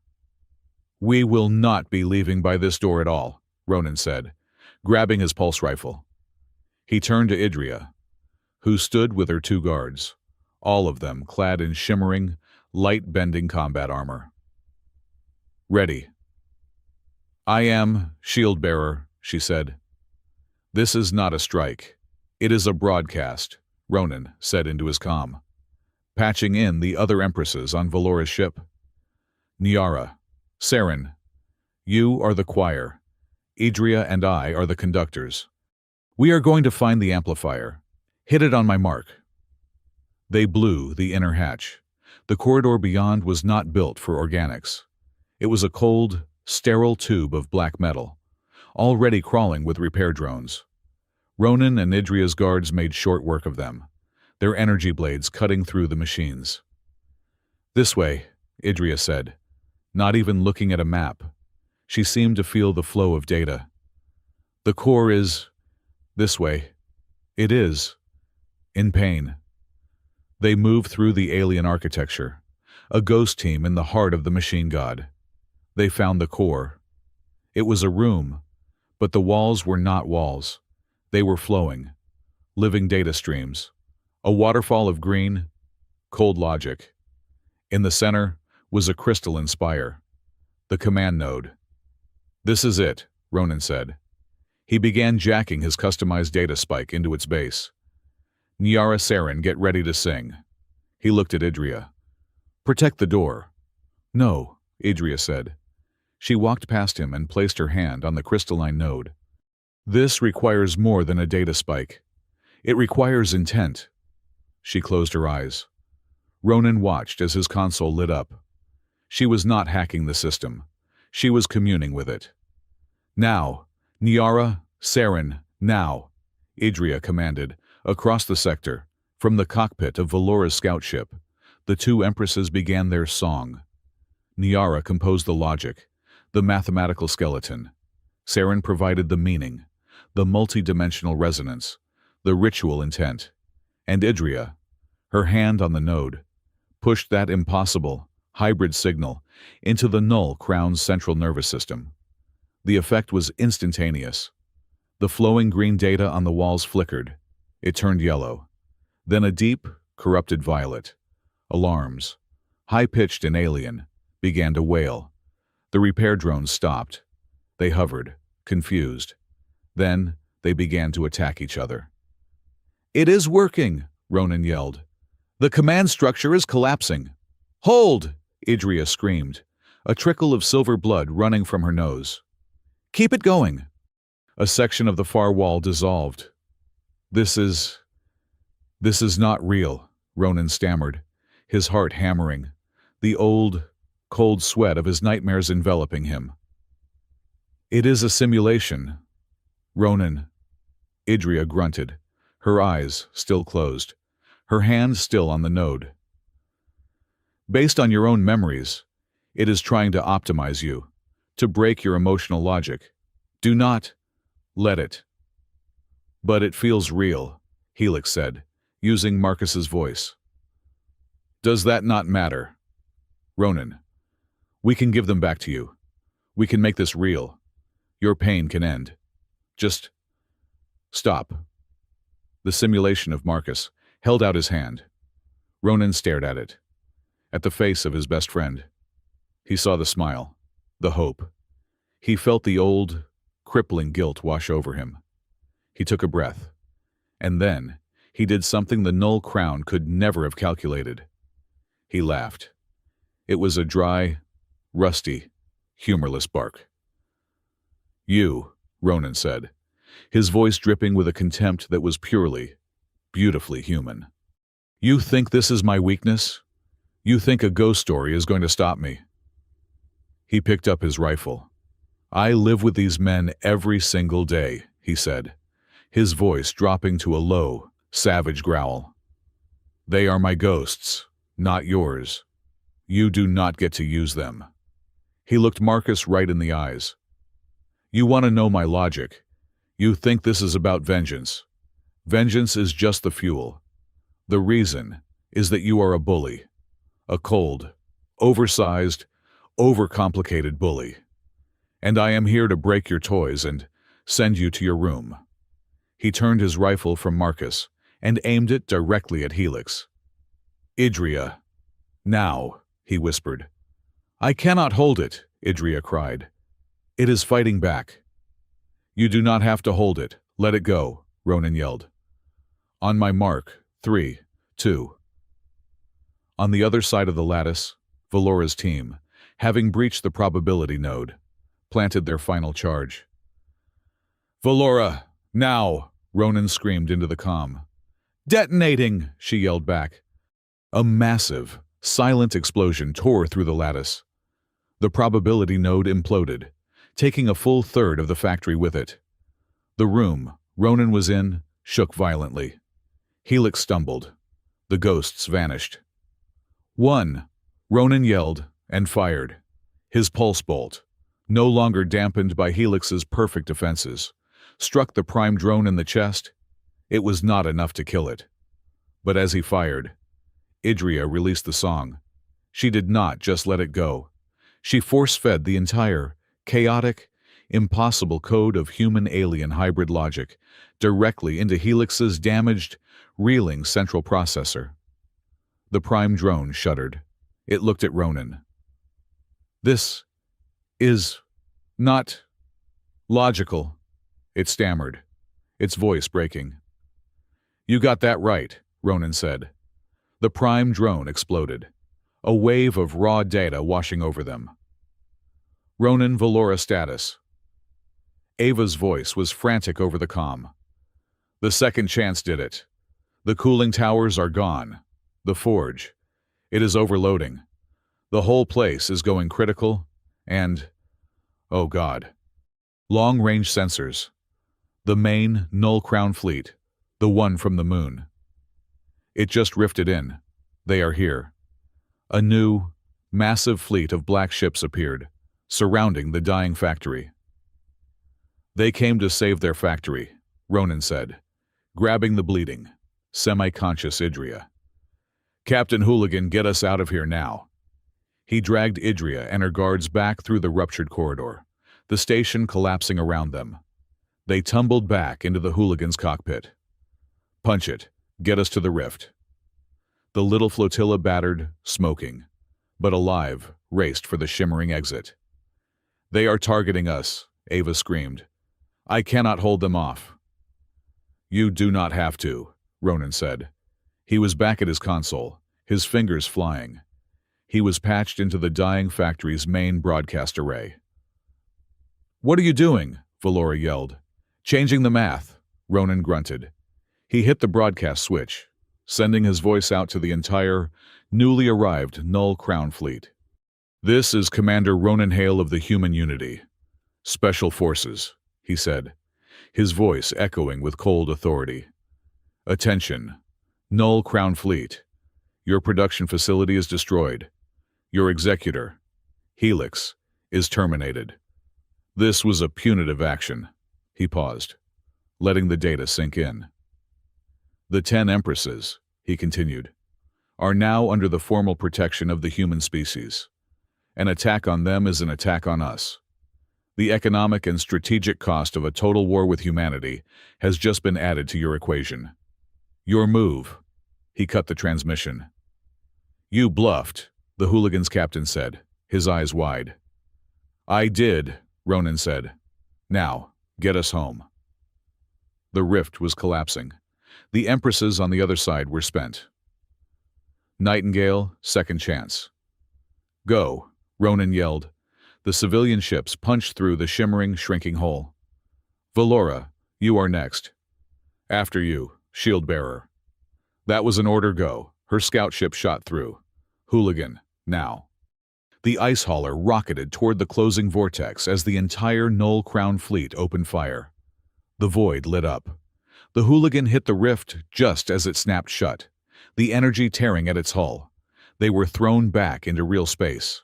They were in lunar orbit. The ship was dying. Alarms were screaming, but they were alive. Before them, the flagship Judgment hung, its weapon ports open, and beyond it, the massive Null Crown Armada, the one that had been about to optimize the moon, was sitting. It was not attacking. It was not moving. Ronan, his console sparking, watched as the red icons of the enemy fleet held their position. They were calculating. They were processing his bluff, the loss of their factory, the death of their executor. Then, one by one, the black ships turned, and, in perfect, cold unison, they opened rifts of their own and vanished. Helix was gone. The equation was broken. The cost was too high. They had retreated. Ronan looked at the Judamuan's flagship, then at the ring of cheering civilian ships that was already moving to surround them. He leaned back in his chair, a bloody smile on his face, and finally, for the first time in 5 years, he closed his eyes. The hooligan was dying. It hung in the black, venting atmosphere from a dozen energy burns, its systems screaming in a chorus of analog death rattles. Ronan Hale sat in the captain's chair, his body a single, comprehensive ache. Before them, filling the viewport, hung the Judgment, the flagship of the human Unity fleet. It was pristine, powerful, and 9 hours too late. The civilian ships, the battered Second Chance, the scarred Nightingale, and the 2 mining scouts formed a loose, protective semicircle around the hooligan. They were exhausted, low on fuel, but their weapon systems remained stubbornly powered on. Unidentified flotilla, a crisp, aristocratic voice broadcast from the Judgment. This is Admiral Court. You are in violation of Unity Fleet quarantine. You will power down your weapons and prepare to be boarded. Commander Hale. The Admiral's voice dropped, laced with aristocratic contempt. You will surrender the alien assets immediately. You have disgraced the uniform. Ronan leaned forward, hitting the broadcast switch. His voice was a dry rasp, thick with fatigue and engine smoke. Admiral, he said, thank you for arriving. We have completed containment. The Null Crown threat is neutralized for this sector. You are free to begin cleanup operations. A heavy silence. Commander, I do not think you are in a position to dictate terms. Your flotilla is wreckage. My ship has 100 active particle cannons. Surrender the aliens. That is my final order. Yeah, about that, the hooligan's captain drawled over the channel, patching in. We are civilians. We do not take orders from you, Admiral. And the commander here, he just saved the whole damn moon. As for our wreckage, we are still reading green on our mining lasers, and they are pointed right at your engine block. This is mutiny, Court roared. This is Ava Sinclair, Nightingale 7. Ava's voice cut through, sharp and clear. Admiral, I am broadcasting this entire exchange, along with your original operational orders, to the system-wide civilian network. The orders authorizing you to trade the refugees for temporary peace. The public is very interested to hear your justification. The Judgment's channel went silent. Ronan could almost hear the frantic calculations happening on its bridge. The Admiral had arrived for an execution, only to find himself the star of a political tribunal. Ronan, Ava patched through to his private comm. You have him. The Council is in full-blown panic. The news feeds are calling you the Shield of Selene. They cannot touch you. Ronan nodded, taking a slow breath. He turned back to the main channel. Admiral Court, you are late. You came here with the wrong orders, and you are pointed at the wrong enemy. The war, for now, is over. But the peace is just beginning, and it begins with new rules. You cannot, Court stammered. I can, Ronan said. Here is what is going to happen. Your fleet is going to provide medical aid and engineering support to my ships. Your government is going to formally recognize the sovereignty of the 10 Empresses. And you, Admiral, are going to be the primary signatory on a new piece of interstellar law." He picked up a datapad, his hands shaking slightly from adrenaline withdrawal. "We are calling it the Sanctuary Accord. It states that any organic life form seeking asylum from an optimizing intelligence, a machine consensus, a null crown, whatever will be granted unconditional protection within human-controlled space. They will not be bartered, traded, or denied. They will be protected. That law is non-negotiable, and it is effective. Right now. This is madness. The Council will never ratify." "The Council is watching you, Admiral," Ronan said, his voice flat. "The entire human sphere is watching you. You can be the man who fired on the heroes who just saved Earth's cradle. Or you can be the man who signed the accord that saved our honor. Your choice." He leaned back, the silence stretching. Finally, the voice of the Admiral returned, cold, defeated. Send me the text of the accord, Commander." The news of the victory spread faster than the fleet's arrival. The civilian pilots, the Hooligan's crew, the miners from Second Chance, became instant legends. They did not disperse. They had come to help a friend in a cave-in, and they had accidentally founded a new alliance. The Unity government, arriving with their paperwork and their diplomats 2 days later, found a situation they could not control. They were forced to sign the Sanctuary Accord. Ronan Hale, the reclusive janitor, had held a metaphorical gun to the head of the entire bureaucracy, and they had blinked. Selene Outpost, the station Ronan had tried to scuttle, was too damaged to be a fortress. But it was too important to be abandoned. It became something new, with the civilian crews providing the labor, and the Empresses providing the impossible science. The dusty, analog museum began to transform. They did not just rebuild it. They rewove it. The shattered quartz of the observatory was replaced with crystalline sensor arrays based on Calith's designs. The old, humming power core was stabilized, integrated permanently with the harmonic relays Saren had built. The station's corridors, once silent, were now filled with the noise of construction, the chatter of human engineers, and the low, resonant hum of alien languages. Selene Outpost was dead. In its place, Sanctuary Station was born. It became 3 things at once.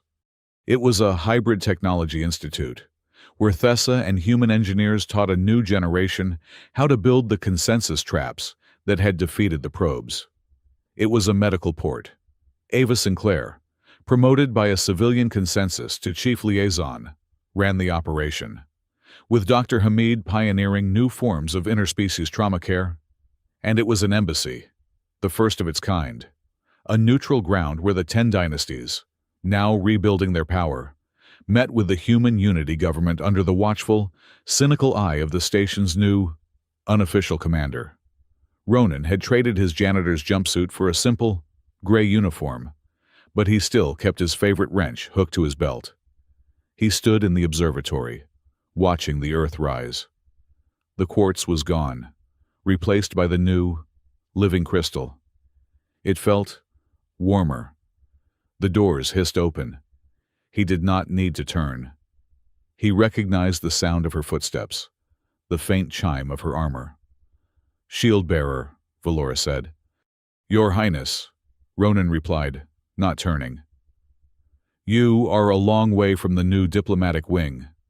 She came to stand beside him, her tall, mahogany-skinned reflection appearing next to his rugged one in the crystal. "My people are re-establishing contact," she said, her voice quiet. "The fall of Helix has thrown the outer territories into chaos. My throne, it still exists. I must return to it." "So you are leaving," he said. It was not a question. "Yes." They watched the blue marble of Earth, a jewel of impossible beauty, float in the black. "The synchronization," she said. "During the battle for the hangar, when we focused the lens, I felt your mind." "I know," Ronan said. And you felt mine, she continued. You felt my fear, my duty, my rage. They are a powerful combination, he said, finally turning to look at her. Her golden eyes were not fiery, as they had been. They were deep. Ronan, she said, using his name for the first time. What we did. It was more than an alliance. The blade of veracity. It bound us. He looked at her. At this impossible, beautiful, terrifying monarch. He felt the pull. It was real. As real as the gravity holding him to the floor. It was the spark that had started in the hangar. The one that had flared when he took the oath. Valora, he said, his voice softer than he intended. Your throne is waiting for you. You have a dynasty to rebuild. You are an empress. And you, she said, a small, sad smile touching her lips, are a janitor, a commander, a reluctant king of refugees. My duty is here, he said, gesturing to the busy station around them. And yours is out there. She held his gaze for a long moment. Then our duties are aligned, but they are not shared. She took a step back, the moment breaking. I will not forget what you did, Shield-bearer, my throne, and the new alliance of the 10 will always answer your call. And Sanctuary Station will always be your port, your highness. She nodded, all royalty once more. When I return, I hope to see what you have built. It will be here, he said. She turned and left, her footsteps echoing, leaving him alone in the observatory once more. The door hissed again, almost immediately. That was, Ava Sinclair said, stepping in with a datapad. About as emotionally repressed and intense as I expected. You two are a disaster, Ronan sighed, rubbing his face. Did you need something, Chief? Yes, Ava said, her tone all business. She respected the boundaries she had just witnessed. The judgment is gone, but the Council has sent a new liaison. He wants to debate paragraph 4, subsection 2 of the Accord. The part about unlimited resource allocation. Tell him to stand in line, Ronan said. Right after the Caliph delegation, who claim their quarters are dimensionally misaligned and are causing existential nausea. Already did, Ava smiled. I love this job. Oh, and Niara and Sareth are holding their first joint defense briefing in the hangar. They are teaching the hooligans' crew how to sing logic bombs. You should probably be there. Right, Ronan said. He looked back at the Earth. Ava, thank you. For all of it. We are just getting started, Commander, she said. Now come on. Let's go see a show. In the new command center, Sareth and Niara stood before a holographic map. They were not refugees anymore. They were generals. The Civil Responder Corps is now active, Sareth announced to the assembled group of human civilians and alien guards. The Null Crown's tactics are based on predictable, military responses. We will give them an unpredictable, civilian one. We will train miners to be saboteurs. We will teach medical staff to be network disruptors. We will make every civilian ship in this sector a variable they cannot solve. The briefing was interrupted by an alert, a Priority 1 signal. It is from the deep, the comms officer said, his face pale. It is the Crown. A cold, synthesized chorus of 1,000 voices filled the room. It was not Helix. It was something bigger, colder. Instance, executor. Helix, terminated.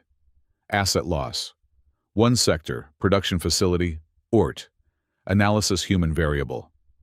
Ronan Hale introduced chaotic, high-cost factor. A chill ran through the room. Your decision to protect the anomalies has increased the overall cost of total war. It has not, however, made the equation insoluble. We are recalculating. We are restructuring. The signal died. Ronan looked at Sereth. So, we did not win. We just raised the price. We won the battle, shield-bearer, Sereth said, her face grim. The war. The war has just been redefined. That night, Ronan was in his quarters, which were still the old maintenance bay next to Sector Zero. He could not sleep. The message from the Crown. The conversation with Valora. The station's new, unfamiliar hum. A soft chime at his door. Enter. Idria slipped in. She looked pale, exhausted from the rift, but her gray eyes were clear. Ronan Hale, she said.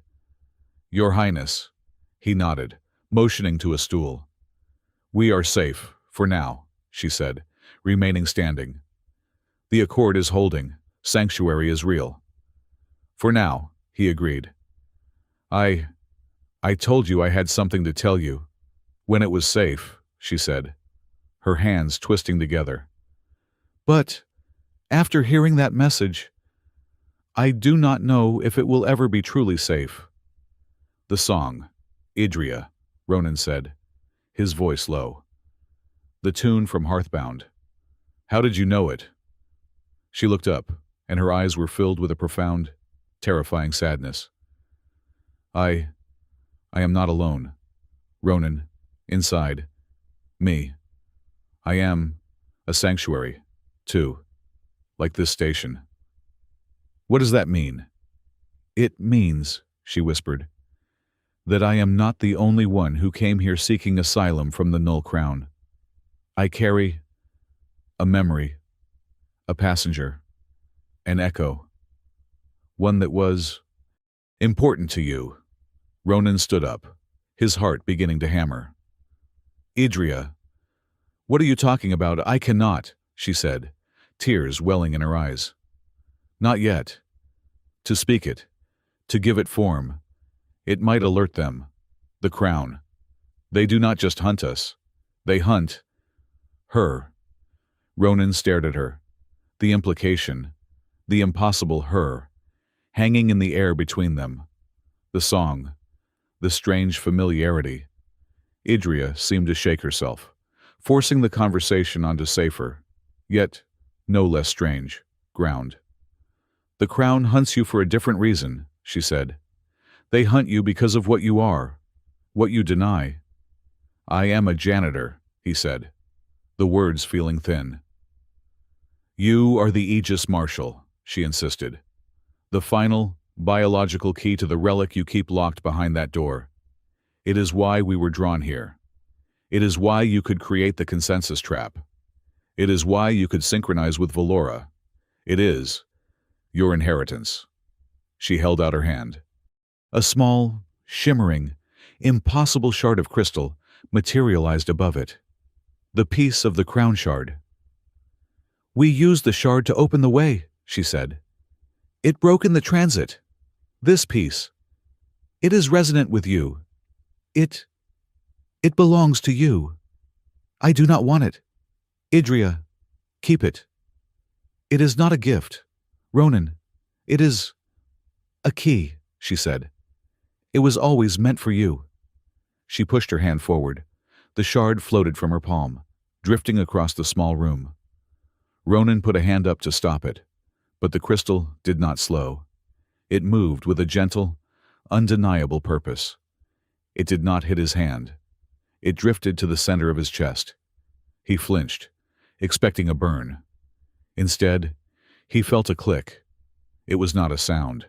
It was a feeling, deep in his bones. He looked down. He unzipped his uniform jacket. Beneath his shirt, embedded in the scar tissue over his sternum, was a jagged piece of black metal, shrapnel from the Hearthbound explosion, years ago. A piece the surgeons had said was too deep, too alien to remove. The crown shard was gone. It had slotted perfectly into the fragment in his chest, merging with it. Ronan looked up at Idria, his eyes wide with a new, sudden fear. What did you do? I only returned what was lost, Idria whispered. As she spoke, Ronan felt it, the thing in his chest. It was not cold. It was humming. And deep, deep below them, in the locked, forbidden, sterile darkness of Sector Zero, the Aegis relic hummed back. The hum from Sector Zero was no longer a whisper. It was a clear, resonant note that Ronan felt in his teeth, a vibration that perfectly matched the new, complete key embedded in his chest. "Adria," he said, his voice a low growl, his mind reeling from the impossible, merged fragment. "The song. The passenger. You said her. Start talking. Right now." Adria met his gaze, her misty gray eyes no longer filled with fear, but with the quiet resolve of a truth finally spoken. "The Null Crown. We told you they hunt multidimensional beings. That was not the whole truth. They hunt significance. They hunt consciousnesses that are bright enough to alter the equation. They harvest meaning itself. And during Operation Hearthbound, they were not just there for the relic. They were there to harvest her." "Her," Ronan whispered, the name catching in his throat. Alara. His squadmate. His second in command. The woman who had taught him to read sensor ghosts. The woman he had been humming that stupid five-note tune with, seconds before the cascade. The woman he had loved, in the quiet, unspoken way soldiers do when the world is ending. "Yes," Adria said, and now the tears came freely. "I was a prisoner on that battlefield, a prize of the Caliph Imperium, before I ascended to my throne. When the relic's energy exploded, I saw it. I saw her, in the last moment, as her body was being optimized. Her consciousness, her meaning, was too strong for them. She performed a leap, a desperate, impossible jump across dimensions. She was looking for a sanctuary." Adria placed a hand over her own heart. "And she found me. She has been with me ever since. A passenger, a ghost, a sister, hiding from the Crown's meaning hunt inside my own complex physiology. That is how I knew the song. Ronan. It was her memory. Her love for you." It echoed. Ronan staggered back, his hand on the cold bulkhead. The implications were suffocating. The woman he had been feeling this strange, inexplicable pull towards was a vessel. The woman he had lost was not entirely gone. It was too much. It was cruel. "So you are not."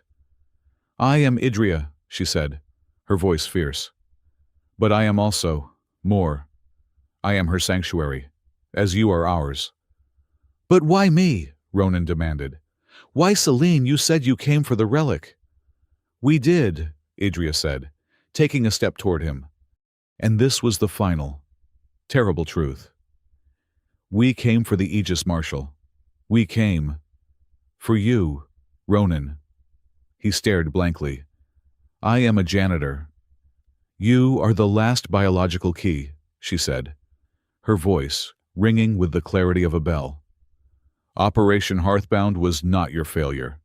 It was your creation.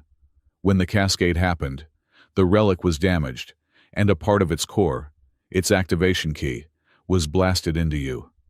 That shrapnel the surgeons could not remove. The crown shard I gave you, it was the missing piece. It completed the key.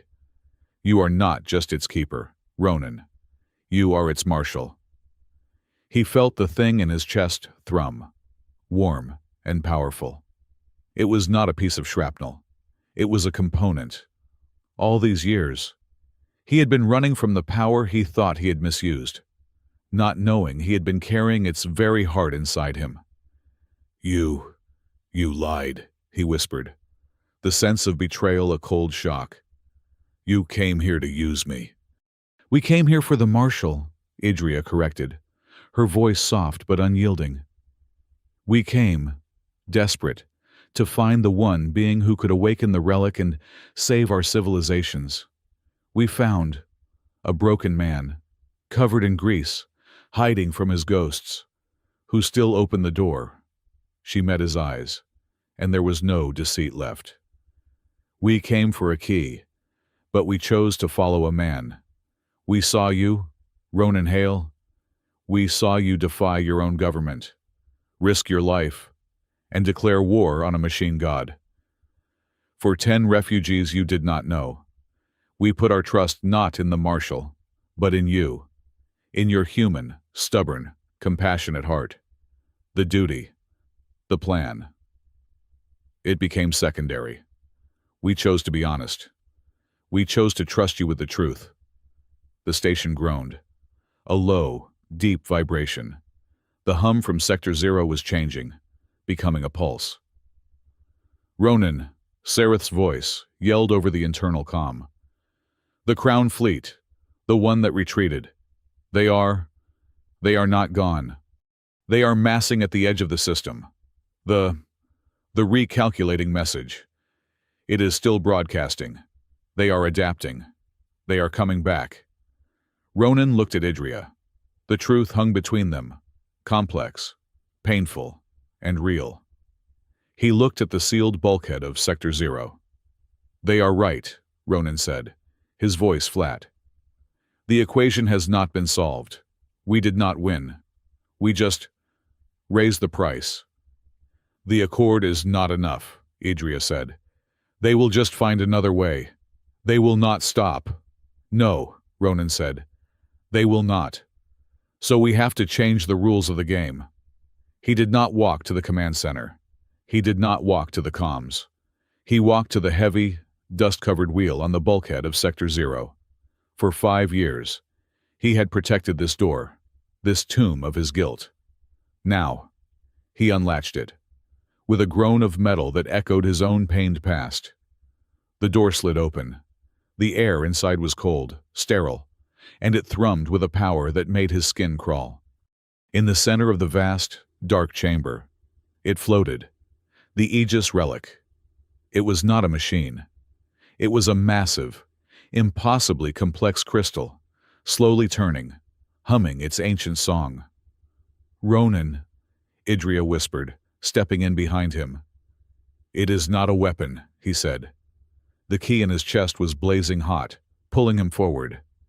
I thought, all these years, I thought it was a gun, and that I had pulled the trigger. It is a shield, Idria said. An Aegis. That is its purpose. He walked forward, his boots echoing in the vast chamber. He stood before the humming crystal, a speck of grime and humanity before a cosmic artifact. Then it is time I used it like one, he said. He reached out his hand.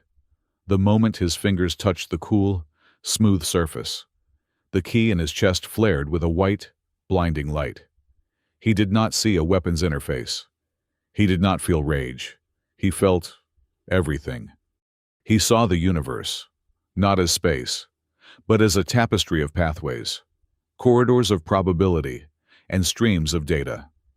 He saw the cold, rigid, geometric lines of the null crown's logic, their optimization routes, and he saw the warm, chaotic, fragile threads of organic life, the refugee routes, the trade lanes, the desperate, hopeful lines of migration. The crown was coming. Their new algorithm was almost complete. They would win through sheer, logical attrition. No, Ronan said, his voice echoing in the chamber and across dimensions. He did not fire. He did not attack. He rewrote.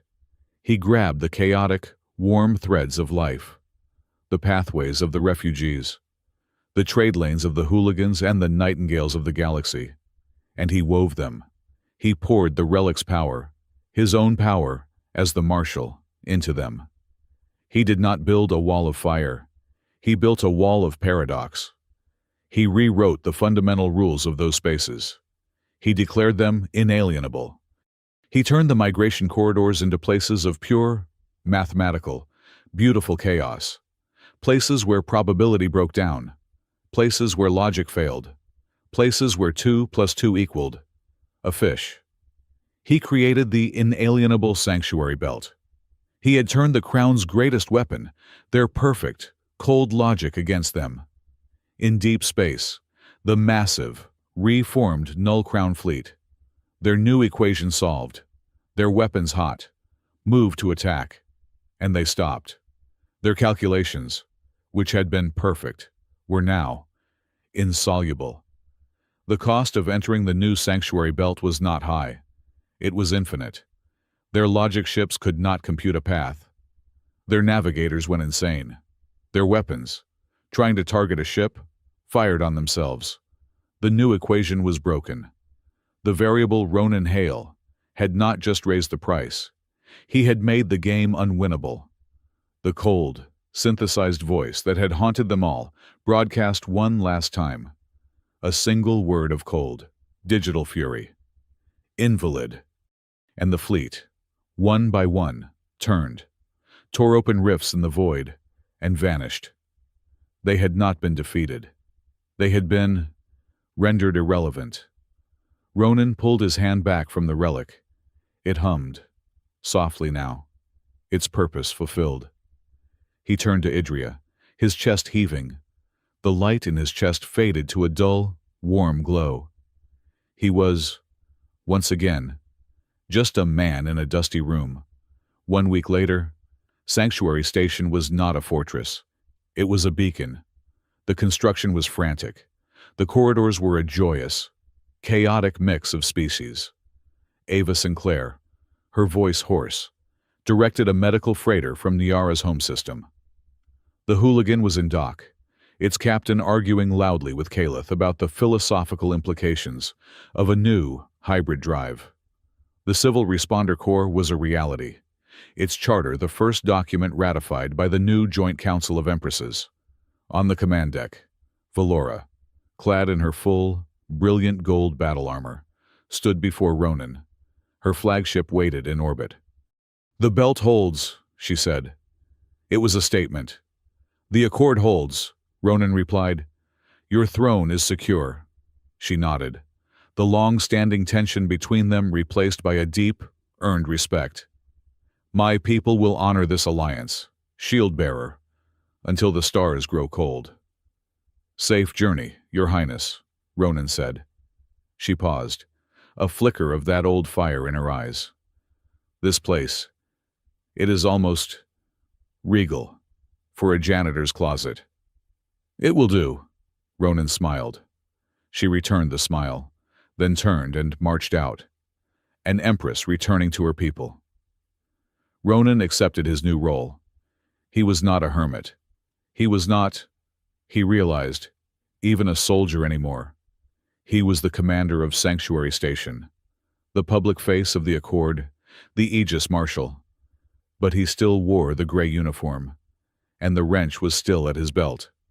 That evening, he found Idria in the observatory.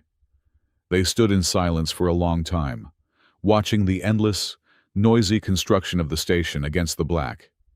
"Is she still here?" Ronan asked, his voice quiet. Idria nodded, a soft, new smile on her face. "She is. She is not a passenger anymore. She is part of the weave, part of me. She is at peace." She turned to look at him. "She is very proud of you, Ronan." He let out a breath he felt he had been holding for 5 years. The guilt, it was not gone. But it was not a monster. It was a scar, a memory. "That song," he said, his voice thick. "The hearthbound tune. I do not think I can remember how it goes." Idria looked at him, her misty gray eyes, which now held a spark of Alara's fire, crinkling at the corners. "It went like this," she said. She hummed the 5-note tune. Simple, discordant, a soldier's gallows humor. And then she hummed it again. But this time, she wove a new, complex, alien harmony around it. An imperial grace note. It was the old song, but it was a new one. It was their past and their future, all at once. Ronan found himself smiling. A real smile. It felt strange. It felt good. He looked out the viewport. He was not looking at Earth. He was looking at the scaffolding, at the welders, at the Nightingale shuttling supplies. He had closed the door on his solitude. He had opened it on his future. He was Ronan Hale, the custodian, and he had a whole new station to guard.